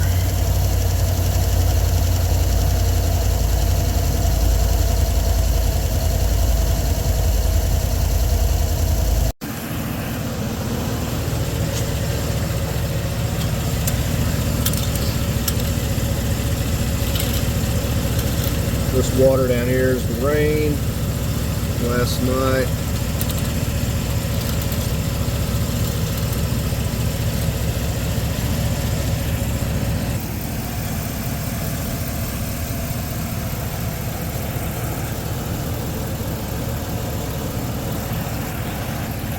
Sounds really good. Now, because this has the rear heat and AC, it's supposed to take close to 4 gallons dry, and if it does not, I'm going to have to let it mix, and I'll have to drain I guess about 1 gallon and put the concentrate in there, so we don't want it to be weak.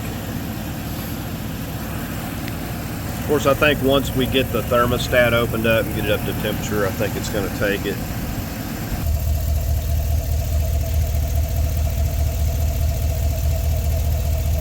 Sounds really good.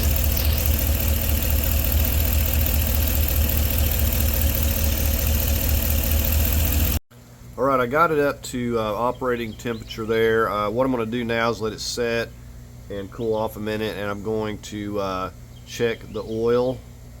And after it's circulated, I'm presuming I'm going to be about a ½ quart low. And then we're going to see if the coolant is going to drop down any. Has not so far, but we're going to go ahead and get the front bumper on. You know, the leak, it doesn't have any leaks. Checked all that, so I'm going to go ahead and put the front bumper on. I think we'll go ahead and get the grill on while we're letting it set for a minute. If you can see there, I'd put a paint mark, so when I slid this back on here, I'd put it back where it was.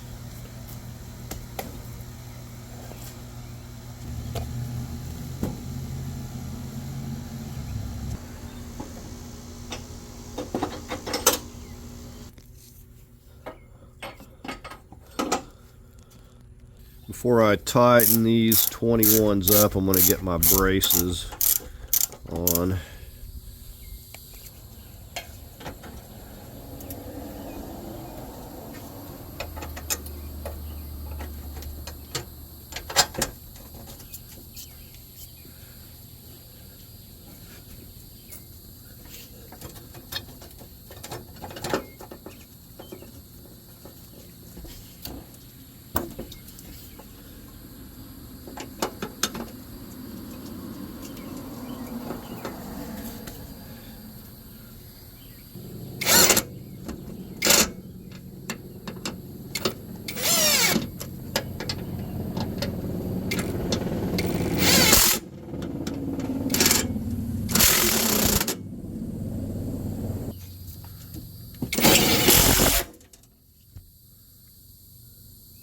I'm going to torque all these to 35.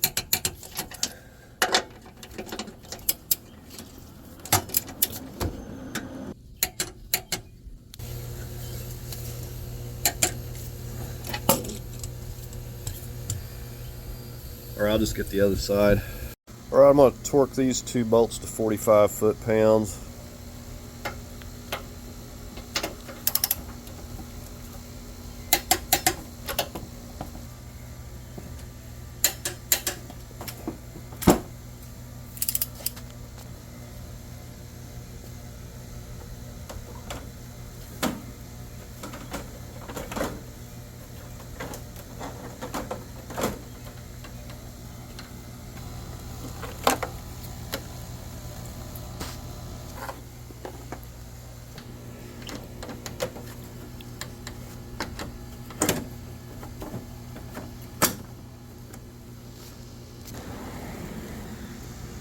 Sure to snap that in down there.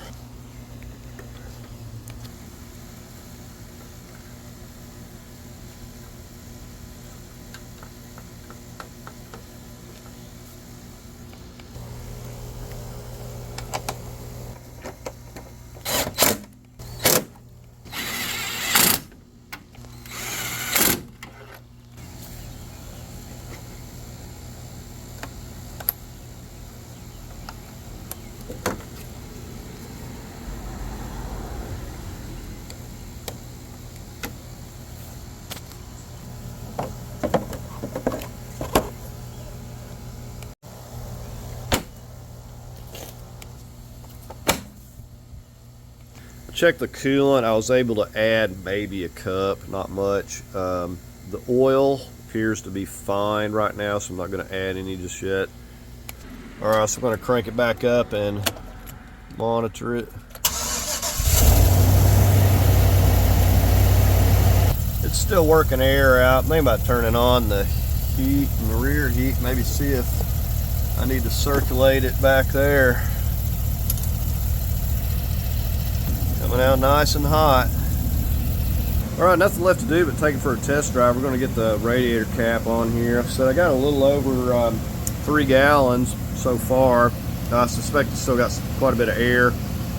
And I may go ahead and add some concentrate to the overflow tank up here as well. Alright, I just filled it to right there for now. I don't want this thing overflowing. We got this full. I was able to get another half a jug, so I have 3.5 gallons in the system at this point. You really have to have these seats back as far as you can get them. Almost be better to have one out. So we're going to get this back in place, and then we're going to figure out how all this dash goes back together here.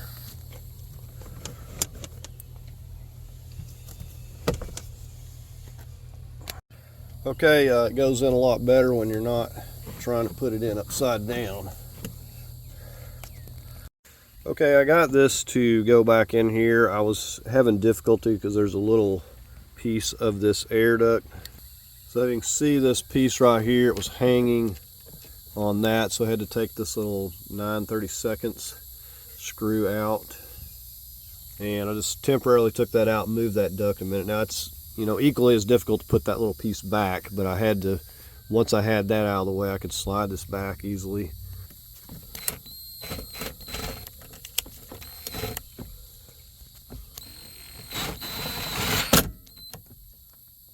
Okay, next thing up, we're going to slide this piece of duct right back under here. I guess we need to snap our box down here as well.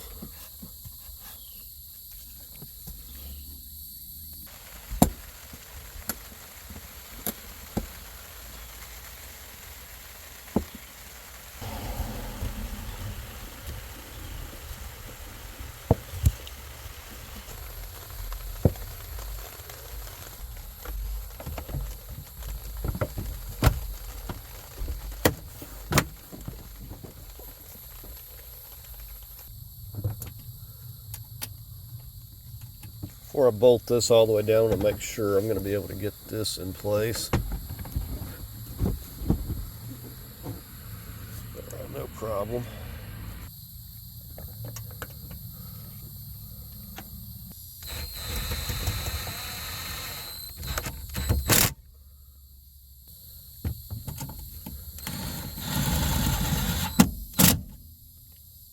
All right, I want to get these put in place.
I'm going to torque all these to 35 foot-pounds.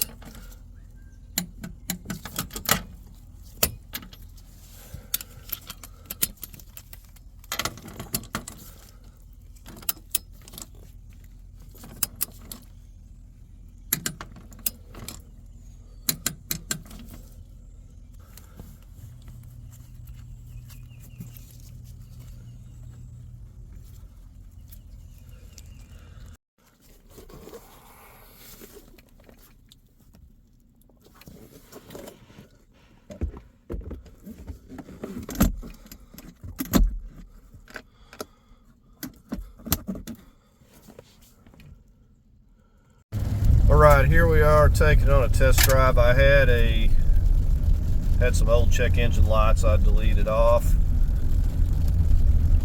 And we're going to take it down the road and see how it does. So far it's doing just fine, feels good, sounds really good. See, all of our gauges are looking good.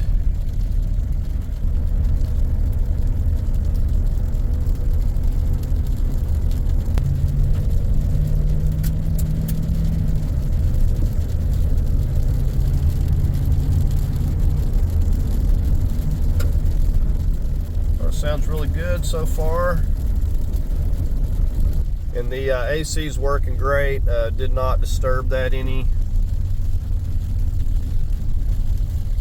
Alright, so this thing is driving really good so far. I've got to check the transmission fluid because whatever was in that old radiator, I've lost at least that much transmission fluid, so I'm going to have to check that and get that topped off.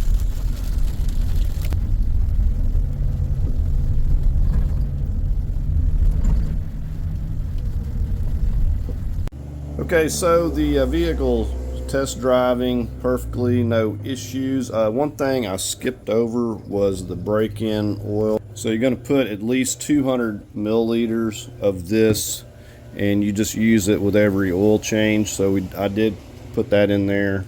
I don't know if I covered that. I wound up putting a quart of Dextron 6 and just topped off the power steering. Even though I didn't touch that, I put a little bit of that in there.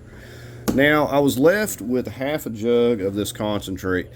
So what I'm going to do is drive it, thoroughly mix it, and I'm going to wind up extracting about a half of a gallon. Not a big deal, just so I can get this whole jug in there. Now it could be that it still has some air trapped in there as well. It does have the rear heat.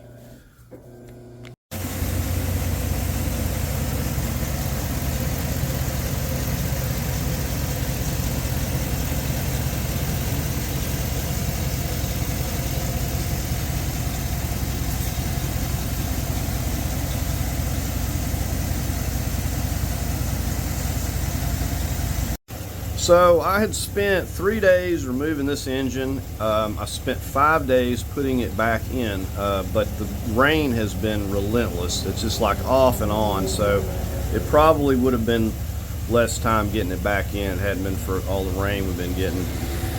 So I'm glad to be done with this. I'm sure that the church is going to be happy to get this van back, and this should last them for a long time to come. So I hope you enjoyed this video. Please like, share, and subscribe, and thank you for watching.